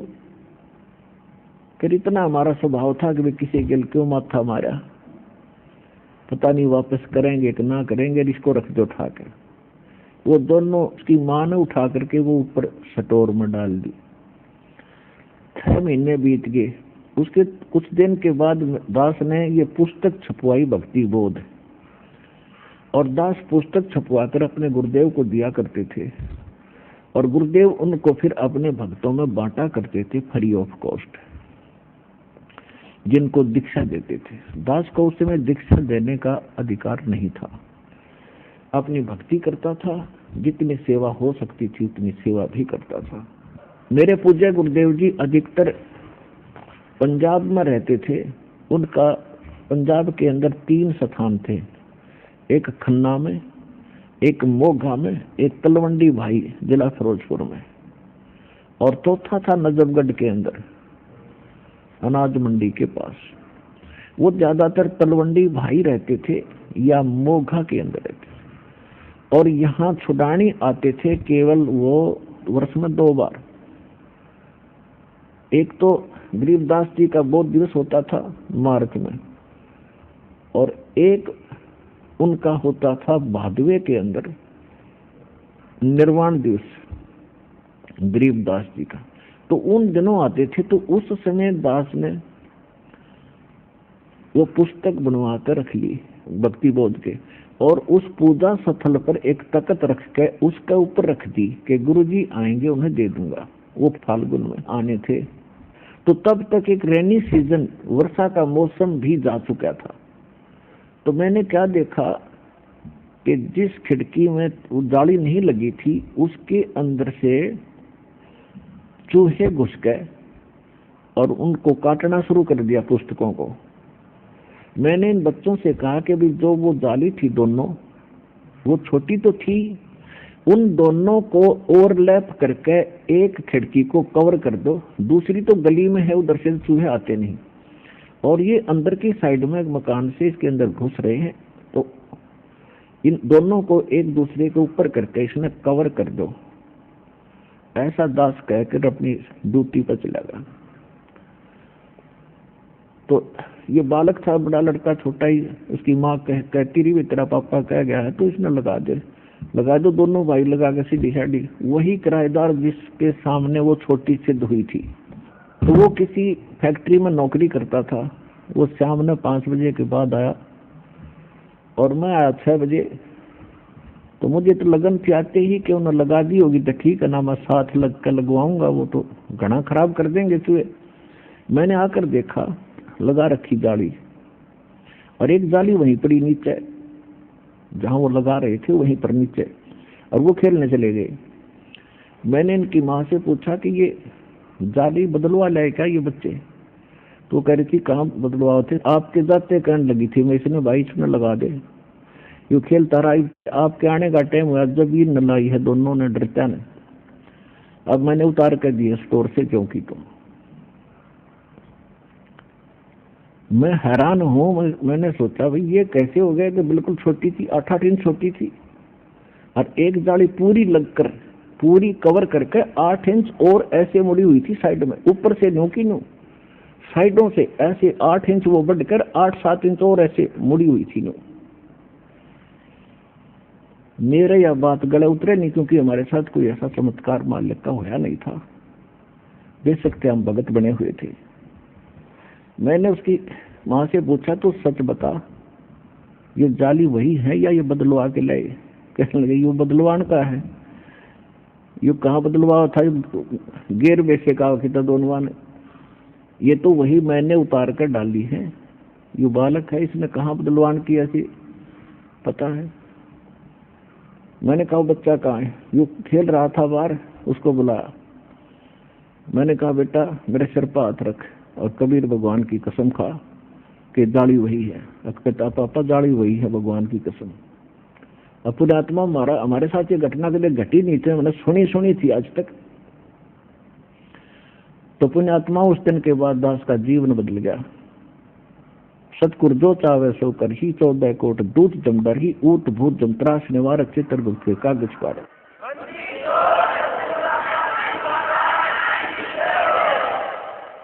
तो फिर उस किराएदार से पूछा मैंने कि भी साची बताओ कि जी अभी आंटी ने उतार कर दी थी स्टोर से, हम दोनों लगाई है। मैंने उनसे कहा कि भाई ये छोटी नहीं थी जब तुम लगा रहे थे? तब उसको याद आया कहा ये तो छोटी थी और मेरे सामने ये स्टोर में डाली थी पहले। तो कह रहे तो आश्चर्य हो गया। बोला बेटा मुझे मालूम है क्या हो गया। तो फिर दास को इतना दृढ़ विश्वास हुआ और उसका ये प्रतिफल ये हुआ, यू बाग लाग गया भगवान का। जब तक हम डगमग है विश्वास नहीं होगा तो हम भक्ति भी नहीं कर सकते। कोई ना कोई हमें डगमग करके हमारी भक्ति और रास्ते का नाश कर देगा। तो फिर जो लगन लगी इस दास के, अब तक को सारा देश नो का भगवान नो नहीं कर सकता, दास नहीं मान सकता, भगवान ना नहीं, फिर वो कुछ कर ही नहीं सकता, तो वो तो नकली आदमी है। तो कुछ दिनों के बाद क्या हुआ कि फिर मैंने सोचा कि ये कितना अच्छा आदमी है, आर्य समाज का जो व्यक्ति है, दयानंद के विचारों से प्रभावित है और ये नहीं मानता कि भगवान कुछ ऐसा कर सकता है, तो ये बहुत अच्छा आदमी है, मेरी बात ने जरूर मानेगा।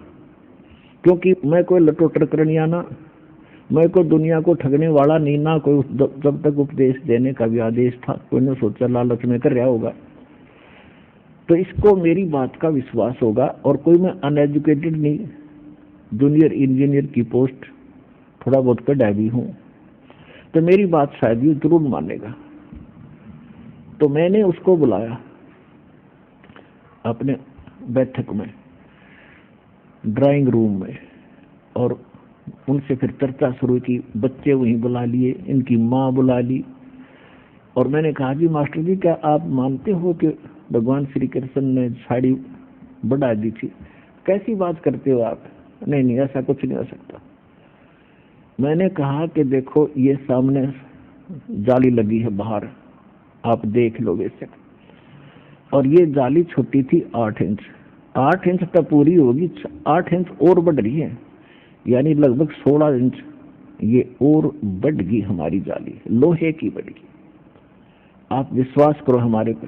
एकदम लाल हो गया, कैसी बात करते हो, ये कभी हो नहीं सकता, अब मेरे सामने करके दिखाओ।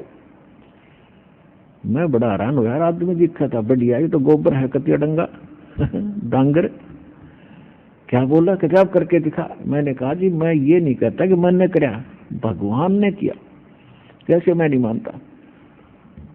तो मैं चुप हो गया और अंदर से दुखी हुआ। तो दुखी आदमी का चेहरा भी बदल जाता है। तो उसने सोचा मकान मालिक है भाई, दुखी हो गया तो उसने बात घुमाई। कहने लगा कि आप इंजीनियर हैं, आप भी इन बातों में विश्वास करते हो? मैं नहीं बोला उससे कुछ भी। कहने लगा देखो मैं बताता हूँ महर्षि कैसे होते हैं। महर्षि दानंद इतने पहुंचे हुए महापुरुष थे कि एक समय वो कमरे में बैठकर योग अभ्यास कर रहे थे, आसन पदम लगा के, और वो जमीन से उठते थे और छत के सिर लगा के वापस आकर जमीन पर बैठ जाते थे। और उसको देखने वाला एक नौकर था, खाने के लिए बताने गया था, झांकी से देखा, औरों को बुलाया, यानी वो प्रमाणित करना चाहता था कि मैं झूठ बोलता हूँ, यानी इस प्रकार घना ने देखा। वो जमीन पर से उठता था, छत के सिर लगा के वापस आ जाते थे। ये होते महर्षि। मैं बोला झूठ, कति झूठ, तू करके दिखा। मेरा दाव लग गया। फिर उसका पसीने आगे। ने बोला ये कबीर पंथियों ने आपको घड़ा छाना बना दिया, जवाब देने लग गया। मैं जवाब देने लग गया, मेरे साथ बीत गई, इसलिए आज मैं आपके सामने कहना पड़ा कि आप मिसगाइडेड हो। जब भगवान कुछ कर ही नहीं सकता फिर तेरे मेरे जैसा हो गया, फिर पूजा की क्या हो सकता है? वो परमात्मा सब कुछ कर सकता है। तो कहते हैं क्या होत हरि नाम से जो मन में नहीं विश्वास। भक्ति से क्या होगा जब विश्वास नहीं कि परमात्मा कुछ कर सकता है। एक समय एक नगरी के बाहर जंगल में एक तो 40 वर्ष से साधक साधना कर रहा था, बड़ी बड़ी दाढ़ी जटा, बड़ा सुप्रसिद्ध था उस क्षेत्र में। और एक अभी युवा बालक था 30-35 साल का, 4 वर्ष 5 वर्ष से वो साधना कर रहा था दूसरी साइड में जंगल में झोंपड़ी बनाकर। एक देवदूत आता था भगवान के दरबार से, और वो उन दोनों से मिलकर डेली जाता था, चर्चा करते थे भगवान की। तो बड़ा अच्छा समय उनका व्यतीत हो रहा था। एक दिन उस देवदूत ने परमात्मा भगवान से कहा कि भगवान आपके बड़े भक्त हैं वहां पर एक नगर में, बहुत ही आपका गुणगान करते हैं, आप पर न्यौछावर हैं। तो भगवान ने कहा कि उन दोनों में से एक भक्त है, एक तो नकली आदमी है। वो देवदूत ने सोचा वो बच्चा भी लगा है छोटी उम्र का, वो उसके बारे में भगवान कह रहे होंगे। तो देवदूत ने कहा कि वो ना जो अभी 3-4 वर्ष से भक्ति पर लगा है वो अभी बालक है। तो भगवान बोले नहीं, जो 40 वर्ष से लग रहा है ना वो निकम्मा नकली आदमी है। अब वो देवदूत भगवान के मुख की तरफ देख रहा है, तो भगवान भी जान गए कि इस देवदूत का यह बात गलत उतरी नहीं। तो भगवान ने कहा कि क्या आपको विश्वास नहीं हुआ मेरी बात पर? देवदूत ने कहा कि ऐसा नहीं हो सकता कि आपकी बात पर विश्वास ना हो, लेकिन मेरी बुद्धि छोटी है भगवान, मुझे ऐसा लगता है कि वो तो बड़ा अच्छा भगत दिखाई देता है। तब भगवान ने कहा तो ऐसे करना, किस समय जाता है वहां? कि प्रतिदिन मैं 10 बजे जाता हूं, तो आज तुम 2 बजे बाद जाना और उनको ऐसा ऐसा कहना, और फिर उनका उत्तर जो वो दे तुझे अपन निर्णय हो जाएगा भगत कौन सा है। तो वो 2 बजे पहुंचा। उन्होंने बहुत इंतजार की कि आज क्या बात है, वो देवदूत नहीं आया। तो कहले गया, वो उसका में था वो तो भगत पक्का है, 40 साल से भक्ति कर रहा है। उसके पास गया तो उसने कारण पूछा, देवदूत आज लेट क्यों आए, क्या कारण था, स्वस्थ तो हो? देवदूत ने कहा कि क्या बताऊं भगत, आज तो भगवान ने अनहोनी कर दी, ऐसा कमाल कर दिया, और वो 1 बजे करना था, इसलिए मैं आपके पास नहीं आ सका। और वो देख कर आया मैं उस कौतुक को। तो भगत ने पूछा कि क्या किया भगवान ने? कि परमात्मा ने सुई की नाके में के हाथी निकाल दिया। तो वो कहता 40 वर्ष वाला कि ऐसी झूठ बोल देवदूत किसी का जच जा। ये कभी हो सकता है क्यों सट्टे मारे।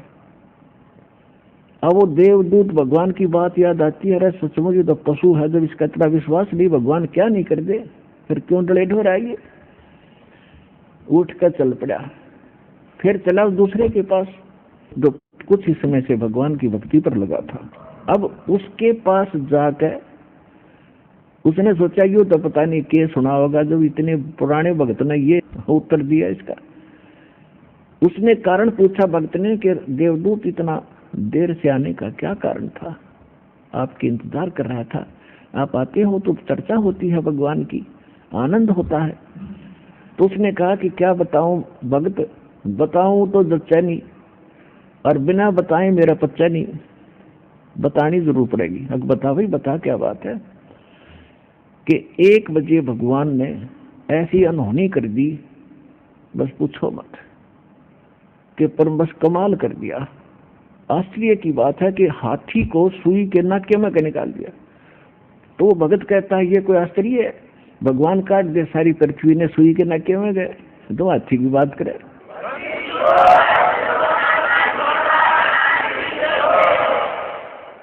वो देवदूत ने उस बच्चे को सीने से लगा लिया, धन है तेरे माता पिता जिनसे जन्म हुआ।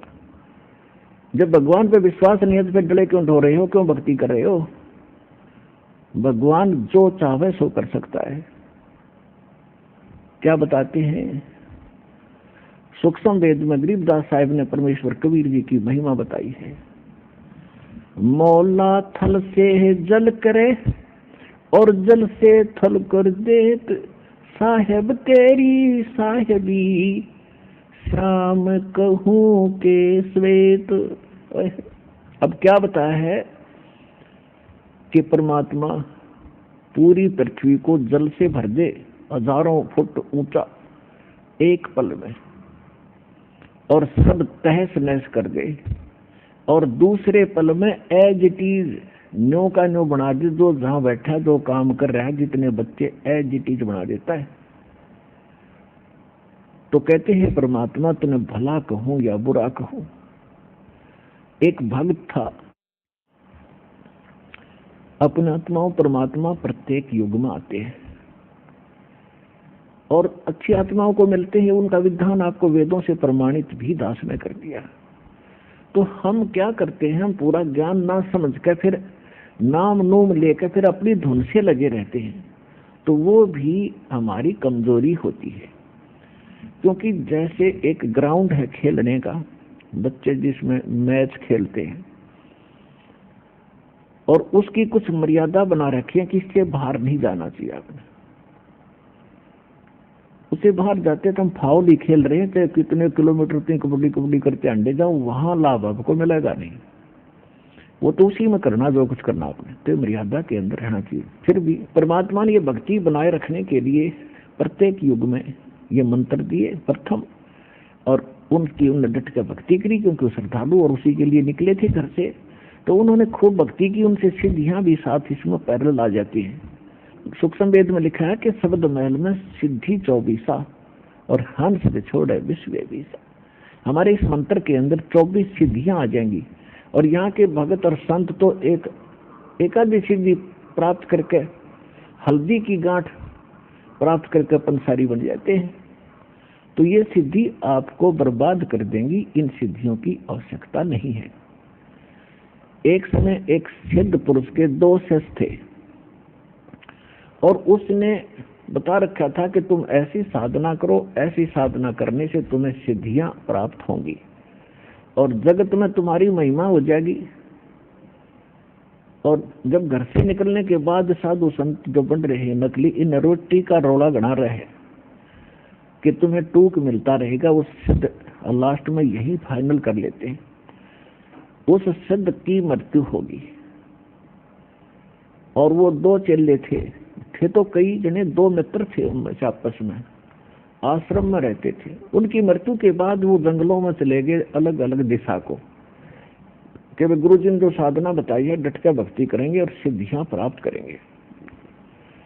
तो उनमें से एक भगत को परमात्मा कबीर जी का सत्संग सुनने को मिल गया, जो श्रद्धालु था। उस सिद्ध का शेष था। और परमात्मा ने फिर बात बताई, भाई ये सिद्धि तो ऐसी है, सारा जीवन तो इन मंत्रों को जाप करके सिद्धियां प्राप्त करते हैं, फिर ये सिद्धि कुछ दिनों के बाद समाप्त हो जाती है। दुनिया में प्रभुता तो ऐसे बन जाती है, लेकिन आपका जीवन नाश हो जाता है। जैसे आप देखते हो वर्षा के मौसम में चींटियां होती, पंखों वाली कीड़ी निकलाती है, और वो पहले भी वहां जो आम चींटियों में वो भगवान बड़ी बैठी थी, क्योंकि वो तो पंख वाली थी, आकाश में उड़ जाती थी। आम चींटी तेनों समझती तो भगवान तो मिलकर आती होंगी, जब पता नहीं कहाँ उड़कर चली जाती हैं। वर्षा के मौसम में जब वो चींटियां बाहर निकलती हैं, गर्मी महसूस होती है अंदर, तो बाहर वो क्या देखते हैं, दीपक या कोई लैंप, बल्ब, ट्यूब, उसके चारों तरफ टक्कर मारती रहती हैं, टक्कर मारती रहती हैं, और कुछ देर घंटे के बाद उनकी वो सारी पंख टूट जाती हैं, और फिर वो जमीन पर गिरकर रेंग रही होती हैं आम कीड़ी की तरह। यानी वो पंख टूटने के बाद वो चींटी की चींटी है, पहले भी चींटी ही थी, उनका भ्रम हो गया था, आकाश में उड़कर पता नहीं के पा लिया। ऐसे ही ये सिद्ध पुरुष है जो सिद्धियां प्राप्त कर लेते हैं, तो आम जनसाधारण से ऐसा लगता है तो वह भगवान पे मिलाए होंगे। एक सिद्धि आकाश से उड़ जाई, एक सिद्धि जल पैर न लाई, एक सिद्धि कुछ खाव न पीवे, एक सिद्धि जो भू दुख दीवे, एक सिद्धि तन हंस नहीं आ रहा। एक सिद्धि ऐसी होती है, शरीर को छोड़कर ये प्राणी निकल जाता है, पता नहीं कहाँ कहाँ घूम कर फिर वापस आ जाता है। एक सिद्धि ऐसी होती है, जल के ऊपर ऐसे चलते हैं जैसे थल पर चलते हैं। तो उस भगत का यह बात समझ में आ गई कि यह तो बात बिगड़ गई भाई, बहुत गलत हो गया, मैं तो सिद्धि के लिए धक्के खा रहा हूँ। तो उस परमात्मा जब आए हुए थे कबीर जी, पता नहीं किस रूप में आ जाते हैं साधु, और फिर भक्तों को दीक्षा देते हैं, उनको चार्ज कर जाते हैं। तो उस भगत का वह बात समझ में आएगी। परमात्मा जब आए थे परमेश्वर, उस बच्चे की लगन देख करके, वो घर से निकला था, पहले सिद्ध का चेला हुआ, वहां डट कर भक्ति करी, फिर वहां जाकर भगवान की यथार्थ ज्ञान मिला। परमात्मा गुरु रूप में बैठे थे, उस गुरु के प्रति बड़ी लगन श्रद्धा से उसने समर्पित भाव से भक्ति की। तो उस गुरु ने उस सिद्ध के शिष्य को आदेश दे दिया कि बेटा तू दीक्षा दिया करिए, अब कल के बाद मैं नहीं रहूंगा संसार में। तो परमात्मा तक ध्यान हो गए।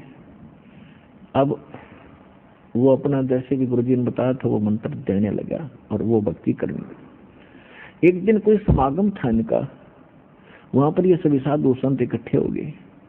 उधर से वो जो उसका जो साथी था, उस सिद्ध पुरुष का चेला जो सिद्धियों के लिए निकला था और ये भी सिद्धियों के लिए निकला था, ये दोनों इकट्ठे हो गए 12 वर्ष के बाद। 12 वर्ष के बाद जब दोनों मिले, कुशल मंगल पूछी, फिर पूछा भी आपने क्या पाया, आपने क्या प्राप्ति हुई।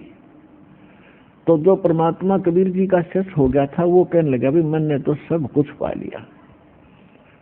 तो दूसरा चेला जो उसका साथी था, सिद्ध का चेला, वो कहने लगा कोई करामात दिखा कि नहीं। साधु करामात नहीं दिखाते, और वो साधु नहीं जिनसे करामात ना हो, यानी साधु चमत्कार नहीं दिखाते, परमात्मा का विधान है। और वो संत भी नहीं जिससे कोई चमत्कार ना हो। एक तो चमत्कार दिखाना ही होता, जा तेरा न्यू हो जाएगा, तेरा नाश हो जाएगा, साधु नहीं ऐसा कहेंगे। और वो संत ने जिस तो चमत्कार ना हो। आप यहाँ देख रहे हो कितने चमत्कार होते हैं, दास भी कहता है कि तेरा न्यू भगवान करेगा भाई, और सब कुछ हो रहा है, और वो चमत्कार दिखाते हैं बकवाद करके। तो कहने लगा भी नहीं, साधु चमत्कार नहीं दिखा करते। तो कहने लगा तेने क्या किया भाई, 12 वर्ष में कोई बात है, मैंने तो बहुत कुछ पा लिया। तो परमात्मा कबीर जी का शिष्य हुआ था, उसने पूछा भाई क्या पाया आपने, बताइए क्या दिखाऊं। हक देखा, जिस दरिया के किनारे वो बैठे थे उस दरिया के ऊपर वो ऐसे चला गया जैसे थल पर जाते हैं, और जाके वापस आ गया। कहने लगा देखा देखा मैंने क्या कमाई कर ली। तो बोला खा कमाई कर ली 12 वर्ष में, 2 अन्य कमाई करी तूने। एक अन्य किश्ती वाला परली साइड में छोड़ दिए, एक अन्य में उल्टा लिया हुआ है। 12 साल में 2 अन्य की कमाई करी तूने, जीवन नाश कर लिया। बोले अब एकदम वो सहम गया कि यह बात भी सच्ची है, कहीं बैठ कर जा सके आदमी, क्या इससे तो कला टूट गया। तो वो बैठ गया उसके पास, फिर भाई बात क्या है और क्या करना चाहिए। कहने लगा भाई ऐसे ऐसे उसने सारा ज्ञान सुनाया। वो रोने लग गया, कहने लगा भाई मैंने तो जीवन नाश कर दिया। और वो कौन है वो संत जिसने आपको ऐसा ज्ञान दिया, वह मुझे भी बता, मैं भी उसका शिष्य बनूं। फिर वो भगत रोने लग गया, परमात्मा का जो शिष्य बना था। तो सिद्ध के शिष्य ने पूछा आप क्यों रोए? कि मैं इसलिए रोया कि जो आपको जिससे नाम दिलाना था वो संत नहीं रहे, अब चले गए अचानक। तो वो इतना तो उनको ज्ञान होता है कि संत जाने से पहले कोई ना कोई व्यवस्था करके जाते हैं। उन्होंने किसी को आदेश दिया होगा दीक्षा देने का, मैं उससे ले लूंगा। कि जिसको उन्होंने आदेश दिया उसे तो दीक्षा नहीं ले, क्योंकि कारण क्या था कि जो शब्द के वो शिष्य थे दोनों, इनमें जूनियरिटी सीनियरिटी बहुत दिन तो चल रही है। वो पहले शिष्य बना था जो 12 वर्ष डले डोबे सिद्धि सीखी थी, और जो परमात्मा का भक्त बना वो बाद में उस सिद्ध का शिष्य बना था, वो सीनियर था उससे। और वो भगत जो परमात्मा का बना वो जूनियर था। तो ये जूनियर सीनियर की बीमारी और आग लग रही सब जगह। तो कहने लगा भाई जिसको वो आदेश दे गए ना, आप उससे दीक्षा नहीं ले सकते। तो सिद्ध के चेले ने कहा भाई ऐसी कौन सी बात है, क्यों ना लूंगा, मैं नाम लूंगा, अपना कल्याण करवाना मैं। तो उसने बताया कि भाई इस दास को आदेश करके गए हैं वो नाम देने का, और तू मेरे से सीनियर है, ये तेरी नाड़ मुड़े को नहीं, और नाड़ मुड़े बिना यू काम चला नहीं, तेरी गर्दन नहीं मुड़े। ने बोला यह कैसे कह दिया आपने? अरे इससे बढ़िया और क्या बात होगी, दोनों मित्र, तो आप मेरे गुरु में आपका चेला, आज से आपका दास आपका चेला है। और चरणों में माथा टेक दिया, कल्याण नाम दे मुझे।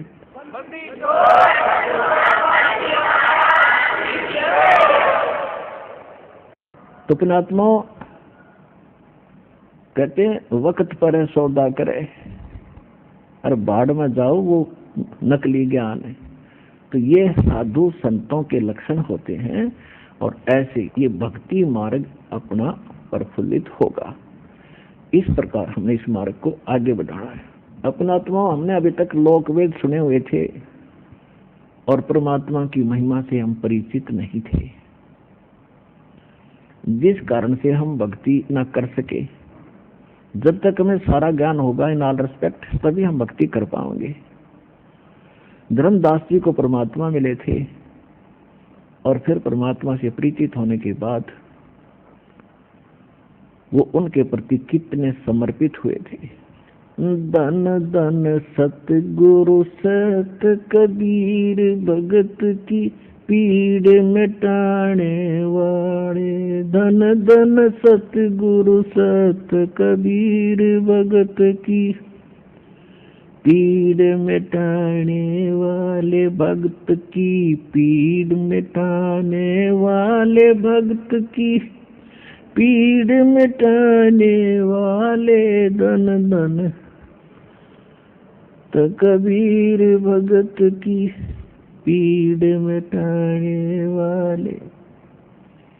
रहे नल नील यतन कर हार, तब सतगुरु से करी पुकार। रहे नल नील यतन कर हार, तब सतगुरु से करी पुकार। जा सतरे खाल की अपार सिंधु पे सिला तिराने वाले। जा सतरे खोल की अपार सिंधु पे सिला तिराने वाले।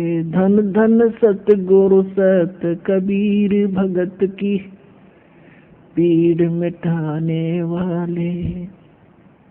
जब सर्प ने डसी जा पुकारी, इंद्रमती अकुला। सर्प ने डसी जब जा इंद्रमती रही उकुलाए। आपने तुरंत करी सहाय, बेरोली मंत्र सुनाने वाले। आपने तुरंत करी सुहागरोली, मंत्र सुनाने वाले। धन धन सतगुरु सत कबीर भगत की, पीड़ मिटाने वाले। धन धन सतगुरु सत कबीर भगत की, पीड़ मिटाने वाले। दामोदर सेठ के हो थे अकाज, अर्ज करी डूबता देख जहाज। दामोदर सेठ के वो थे अकाज, अर्ज करी डूबता देख जहाज। लाज मेरी रखियो गरीब नवाज, समुद्र से पार लंघाने वाले। लाज मेरी रखियो गरीब नवाज, समुद्र से पार लंघाने वाले। धन धन सतगुरु सत कबीर भगत की, पीर मिटाने वाले। कह कर जोड़ दीन धर्मदास दरस दे, पूर्ण करियो आस। कह कर जोड़ दीन धर्मदास दरस दे, पूर्ण करियो आस। मेटियो जन्म मरण की तरास, सत पद प्राप्त कराने वाले। मेटियो जन्म मरण की तरास, सत्य पद प्राप्त कराने वाले। धन धन सतगुरु सत कबीर भगत की, पीड़ मिटाने वाले। अब पहले ये भक्त धर्मदास जी जो थे, ये श्री राम के कट्टर पुजारी थे, और श्री विष्णु जी, श्री कृष्ण जी। जैसे हम आम हिंदू दशा में ज्ञान था, हम सभी ऐसे ही पूजाएं करते थे। और जब परमात्मा के ज्ञान से परिचित हुए, तब वो कह रहे हैं कि परमात्मा हम तो भ्रमित थे, अब पता चला सच्चाई क्या थी। अब जैसे पुण्यात्माओं,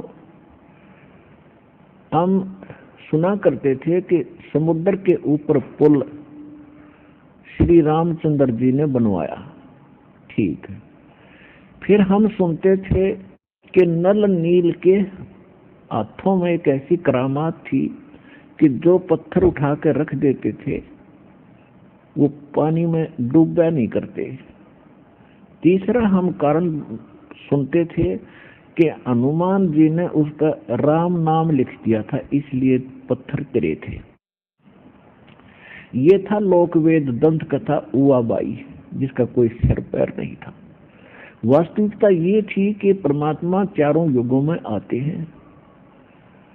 कबीर परमेश्वर जी, सतयुग में सत सुकृत कह टेरा, त्रेता नाम मुनिंदर मेरा। द्वापर में करुणा में कहाया, और कलियुग नाम कबीर धराया। तो दूसरे युग, त्रेता युग में परमात्मा मुनिंदर नाम से आए थे, मुनिंदर ऋषि, और वो ऐसे शिक्षा दिया करते थे, ज्ञान सुनाते थे।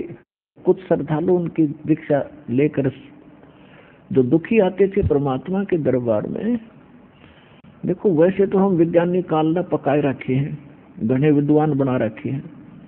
किसी से आगे कोई चर्चा करके देख लो, आपको 20 वाणी सुना देगा कबीर साहब की, और गीता के श्लोक सुना देगा, वेदों के मंत्र निरे सुना देगा, अब तक पता नहीं इनको। तो इसी प्रकार परमात्मा से बहस विवाद करने वाले बहुत गणे होया करते थे त्रेता। लेकिन जो दुखी होते थे वो सब जगह थक लेते थे, परमात्मा के पास जाते थे। और वो तो परमात्मा दयालु हैं, उनके बच्चे हैं सभी, उनके पास आएंगे तो माँ बाप पर देखा जा बालक दुखी, तो सुख भी देगा, जो नीत साबित होगी। तो जाते ठीक होते, दूसरों को और बताते भाई वहां जाते ऐसा दुख हुआ था, मैं ठीक हो गया। और नल और नील नाम के ये दोनों मौसी के बेटे थे, आपस में अलग अलग माताएं थी, वो आपस में बहनें थी। तो ये दोनों कुछ प्राकृतिक प्रकोप इनके संस्कार का था। ये सब ऋषि महर्षियों के पास जा चुके थे, कुछ मेंटली डिस्टर्ब थे, और सारा दिन भारी भारी शरीर रहता था, ऐसे शरीर, दिमाग भी घना काम नहीं कर रहा था, यानी ज्यादा डिस्टर्ब थे। तो सब ऋषि महर्षियों के पास गए, सभी ने लास्ट में ये फाइनल कर दिया कि तुम्हारे प्रारब्ध का दंड है, कर्म है, भोगना पड़ेगा, तेरी किस्मत में लिख रखे। अब प्रारब्ध के संस्कार को कोई बदल नहीं सकता, तो भोगना ही पड़ता है। ऐसा विधान ये काल के दूत, ये नकली संत ऋषि बताया करते थे। तो नल नील ने यह फाइनल मान लिया था कि ईब तो यू दुख तुम्हारी मौत के साथ ही समाप्त होगा। फिर भी कोई कहीं कह देता है उसको जाकर के कि वह महापुरुष आए और वो बड़ा सुख देते हैं, सभी को राहत मिल रही है, तो नल नील भी चले गए। तो देख लेते हैं, टूटे से मन से जाता आदमी जब 9 नकली दुकानों पर ठगा जा चुका होता है और कोई 10वीं ओरिजिनल दुकान भी उसको मिल जाती है, तो वहां भी उसका दृष्टिकोण यही रहता है कि यू भी इस साइड ठग निकलेगा लास्ट में। तो जिस कारण से ये काल ये ऐसा दुखी कर देता है कि ठीक ठिकाने जब पहुंचता है, पहले वो ठग चुका होता है, तो वहां उसका विश्वास नहीं बढ़ पाता। और जब तक विश्वास आपका नहीं होगा, इतना मालिक साथ नहीं देता, तो फिर उस परमात्मा में को रजा करते हैं दाता कि अपना विश्वास भी वो आप पर करवाते हैं। अब नल नील चले गए टूटे से मन पे, उस किसी भक्तों के कहने से जो पहले दुखी थे ठीक हुए। अब जो ही वहां जाकर बैठे और सभी भक्त चरण छूकर अपना अपना स्थान ग्रहण करना चाह रहे थे, तो नल नील ने भी जाकर दोनों ने ऐसे ही चरण छुए, दोनों के सिर पे हाथ रखा भगवान ने, कबीर परमेश्वर ने, मुनिंद्र जी ने। अब दोनों ऐसा हल्का महसूस कर रहे थे जैसे टनों वजन शरीर से हट गया और एकदम ठीक हो गया। तो उन्होंने वही चरण पकड़ लिए और खड़े होकर महिमा गान लगे, हे परमात्मा आप तो सचमुच मालिक आए हो, हम इतने दुखी थे, हमने सब जगह घूम लिया था, कभी आराम नहीं हुआ, और आपके आते ही हम स्वस्थ हो गए दाता, हे परमात्मा दया करो। परमात्मा ने कहा बेटा भक्ति करनी चाहिए, ये तो एक अस्थायी राहत दी है, अब भक्ति करोगे जब परमानेंट लाभ तो उससे मिल जाएगा। ने बोला जी नाम दे दो, पहले सत्संग सुन ले फिर नाम दूंगा। अब पहले तो वो विष्णु जी ब्रह्मा शिव जी के ऊपर आसक्त थे, जब मालिक ने वह सारी हिस्ट्री सुनाई, सृष्टि रचना सुनाई। अब दुखी आदमी जब सुखी हो गया, जब तक आदमी सुखी है ना तो उसके अंदर तभी तक ये बकवाद चलती है, ऐसा नहीं वैसा नहीं। हर जब खुद बीत गई ऐसी, चैतन्य कहा जी सारी सच्ची जो कह सब सत्य है। तो भगवान यही चाहता है कि बेशक दुखी हो, इस ज्ञान में सुने, नाम ले, वो सुखी होंगे फिर बार बार आएंगे। दुख दूर होगा तो उनको विश्वास होगा, फिर बार बार आएंगे तो वो ज्ञान भी सुनेंगे, और ज्ञान सुनेंगे तो आपका बात बन जाएगी। तो नल नील ने फाइनल हो गया कि सचमुच उन रामकृष्ण के पुजारियां तो राम धक्के खाकर आ चुके थे, उनसे कोई लाभ बना मिला मैं, हर यहाँ ही सुख हो गया। तो सचमुच ये संत परम शक्ति के से जुड़े हैं, ये कोई और परमात्मा के पुजारी हैं। वो थे तो खुद मालिक ही, फिर भी हमारी बुद्धि जहां काम कर रही थी उतना ही पर्याप्त था। दोनों ने दीक्षा ले ली और सब जगह बतावें, आपस में बैठे बैठे गुण गावें। तो सत्संग में एक बात और ज्ञान दिया जाता है कि बेटा यहाँ अधिकतर बूढ़े बुजुर्ग बीमार आते हैं, ऐसा ही आते हैं, कोई लंगड़ा है कोई कैसा है। तो अपने भाई बहनों की तुम ये भक्त हैं, ये भगवान के लिए आए हैं और इनकी सेवा करनी चाहिए, इनके बर्तन धोते कपड़े साफ कर जिसे बन सके तुमसे, तो इसका बड़ा पुण्य होगा। तो इस भाव से, क्योंकि जो दुखी आदमी है उन्हें सोचा है भगवान की कमाई कर लूं, जितनी हो उतनी थोड़ी, तो वो दोनों जने ने यह पक्की कर ली कि इतने भी हम आते सत्संग के अंदर भक्त जो ऐसा हैं उनके कपड़े उनके बर्तन हम धोया करेंगे। तो उन्होंने पहले ऐसे 20, 30, 50 भक्त आया करते थे और वहाँ 2, 3, 4 दिन का सत्संग होता था तो वहीं रहते थे। तो वो क्या करते थे, उनके कपड़े उठा ले जाते, लो हम धोएंगे, उनके बर्तन भी उठा ले जाते। पहले ऐसे बर्तन काशी को सीखे। तो वहाँ वो क्या करते, पहले साबुन सुबुन था नहीं, पहले कपड़ों को भिगोया जाता था कुछ समय जल में, फिर बाद में उनका बोगरे मागरे मार के उनका मैल छुड़ाया जाता था, अटक पटक मुक्के माके मार के। तो पहले दरिया में वो कपड़े उनके भिगो देते थे और स्वयं बैठ के वृक्ष के नीचे भगवान से सुनी उस सत्संग में जो भी ज्ञान सुना था उस पर चर्चा करते थे दोनों जने। घंटों बीत जाने के बाद उनको ध्यान आता था, अरे कपड़े भी धोने हैं। फिर वो जैसे कपड़े धो धा के उठा लेते, तो उसमें कुछ कपड़े उसमें दरिया में बह जाते थे। तो कारण क्या बना कि जो भक्त श्रद्धालु इतनी दूर से पहुंचे हैं, उनके कपड़े मिले नहीं, तो वो कहते थे भाई हमारा कपड़ा ऐसा नहीं मिला, ये नहीं मिला, किसी का बर्तन नहीं मिला। तो कहने लगे हमें तो पता नहीं, हम तो सारे जितने ले गए थे उतने ले आए हैं। तो दूसरे भक्त और भी जाते थे सेवा करने, वो बताते हैं कि ये पता नहीं क्या बैठे बैठे बतलाते रहते एक वृक्ष के नीचे, इनको ध्यान नहीं रहता, वो बह जाते हैं पानी में। तो उन भक्तों ने, जो बुजुर्ग थे, उन्होंने कहा भाई इससे अच्छा तो आप हमारे ये दुहा ना करो, हमारे तो और नुकसान कर दिया। तो ये बात कहते कहते गुरु जी के पास पहुंच गई। अब उन्हें नलिनी ने सोचा कि अब तुम्हारी सेवा छूटेगी और तुम मर गए, फिर वो कर टूटेंगे, गुरु जी नाराज हो जाएंगे। तो महाराज जी ने कहा बुला के, भाई बेटा क्या बात है, कपड़े ध्यान से धो के लाया करो। अखा जी घने ध्यान तो धोते हैं। तो अच्छा भाई ठीक से धो के लाया करो। 2-3 दिन के बाद फिर वही शिकायत आई।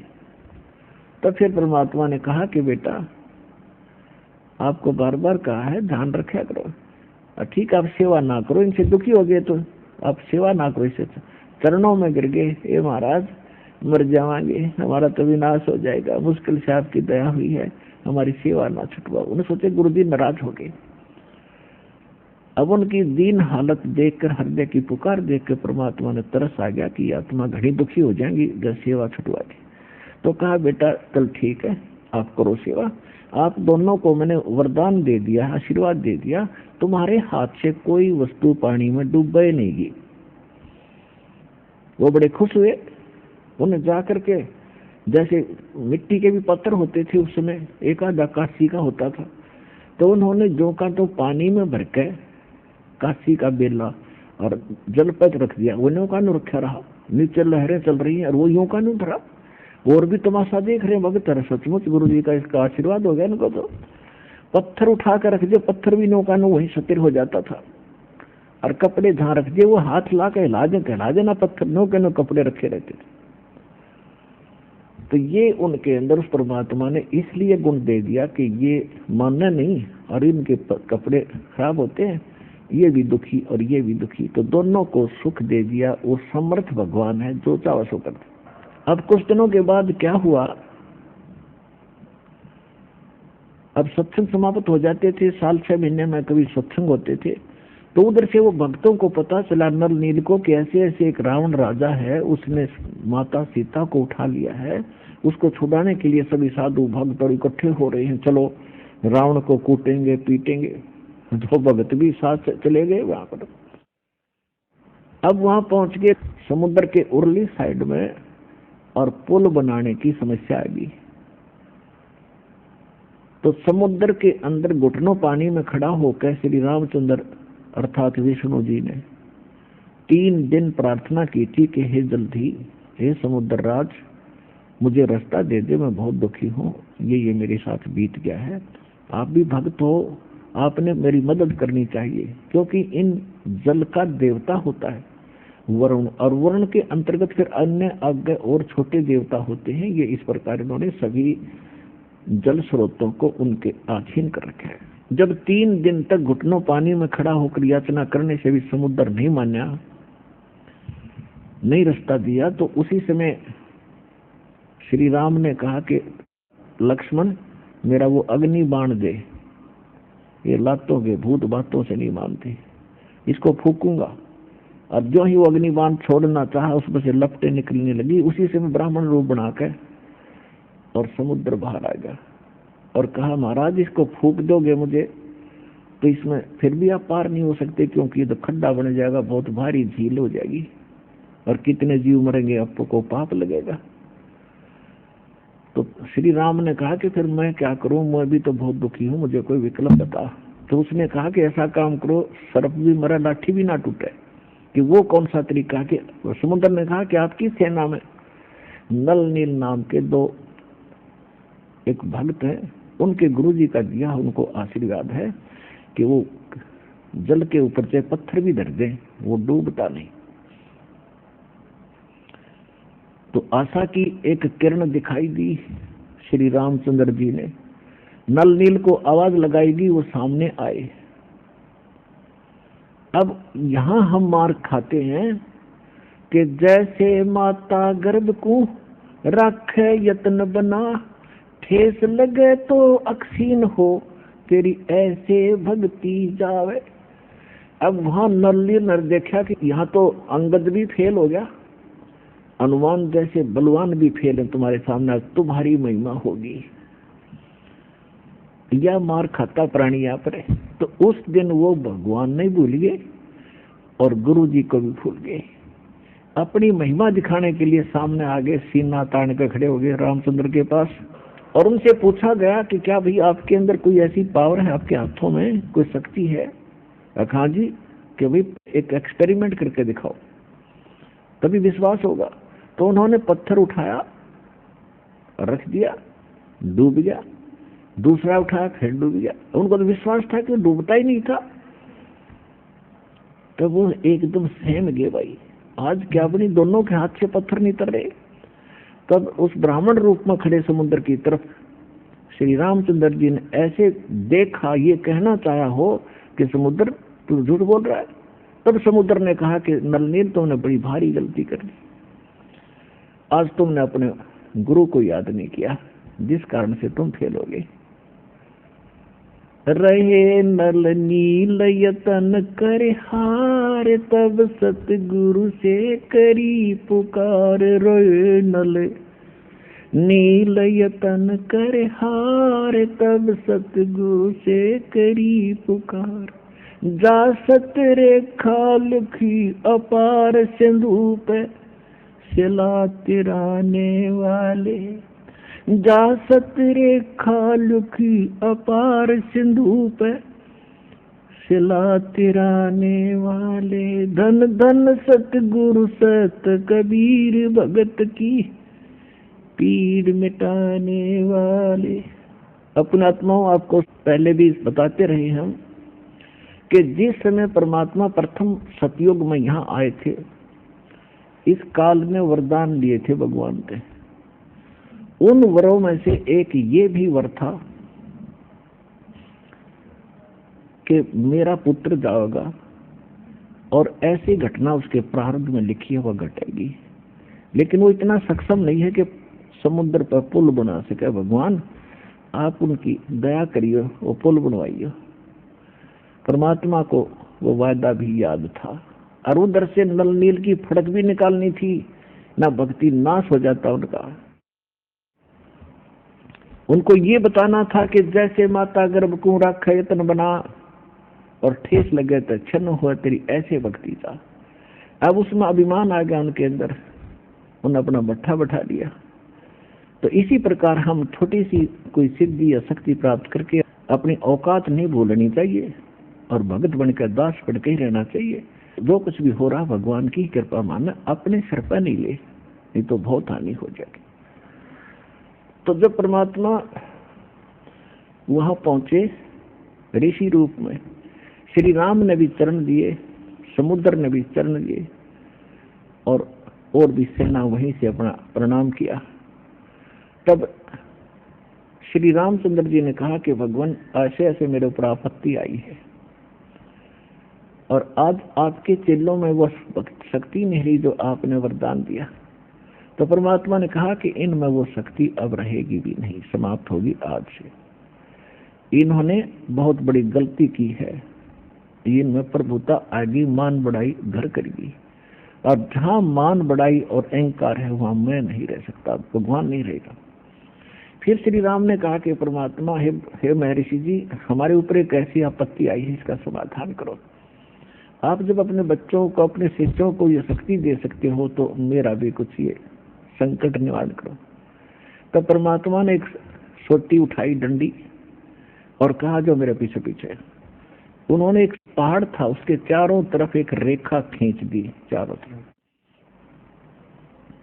और कहा कि इसके बीच के पत्थर उठा लो, अपने आप तैर जाएंगे। वो पत्थर उठा के लाए, क्योंकि डरे थे। हनुमान जी बोला बट जब राम का नाम लिख दूं इस पर। अब अपनी अपनी क्रिया सारे कर रहे थे, राम का नाम पहला ना लिखा तुमने, लिख के पहले थक लिए थे। वो राम का नाम लिख दिया, वो दर्दी, वो तेरी तो इसलिए थी। अब कहते हैं रहे नल नील यतन कर हार, तब सतगुरु से करी पुकार। जा सतरे खा खेची अपार सिंधु पे, चलाते रहने वाले धन धन सतगुरु सत कबीर भगत की पीड़ मिटाने वाले। अब देखो ये था उआ बाई का ज्ञान। श्री राम ने पुल बना दिया और पार कर गया, पत्थर तिरा दिए। फिर कहते हैं नल नील के हाथों बड़ी पावर से उतर तिर गए। फिर कहते थे राम नाम लिख दिया हनुमान ने, उससे पत्थर तिर गए। जगत का पेखना पेख्या, धनी का नाम ना लेखा। एक दूसरे पर आश्रय दे रहे हैं जगत के ऊपर। कहते जो करने वाला था उसका कितना जिक्र नाम और निशान भी नहीं, जिस कारण से आप अभी तक भगवान की महिमा से दूर रहे और उसके लाभ से भी वंचित रहे।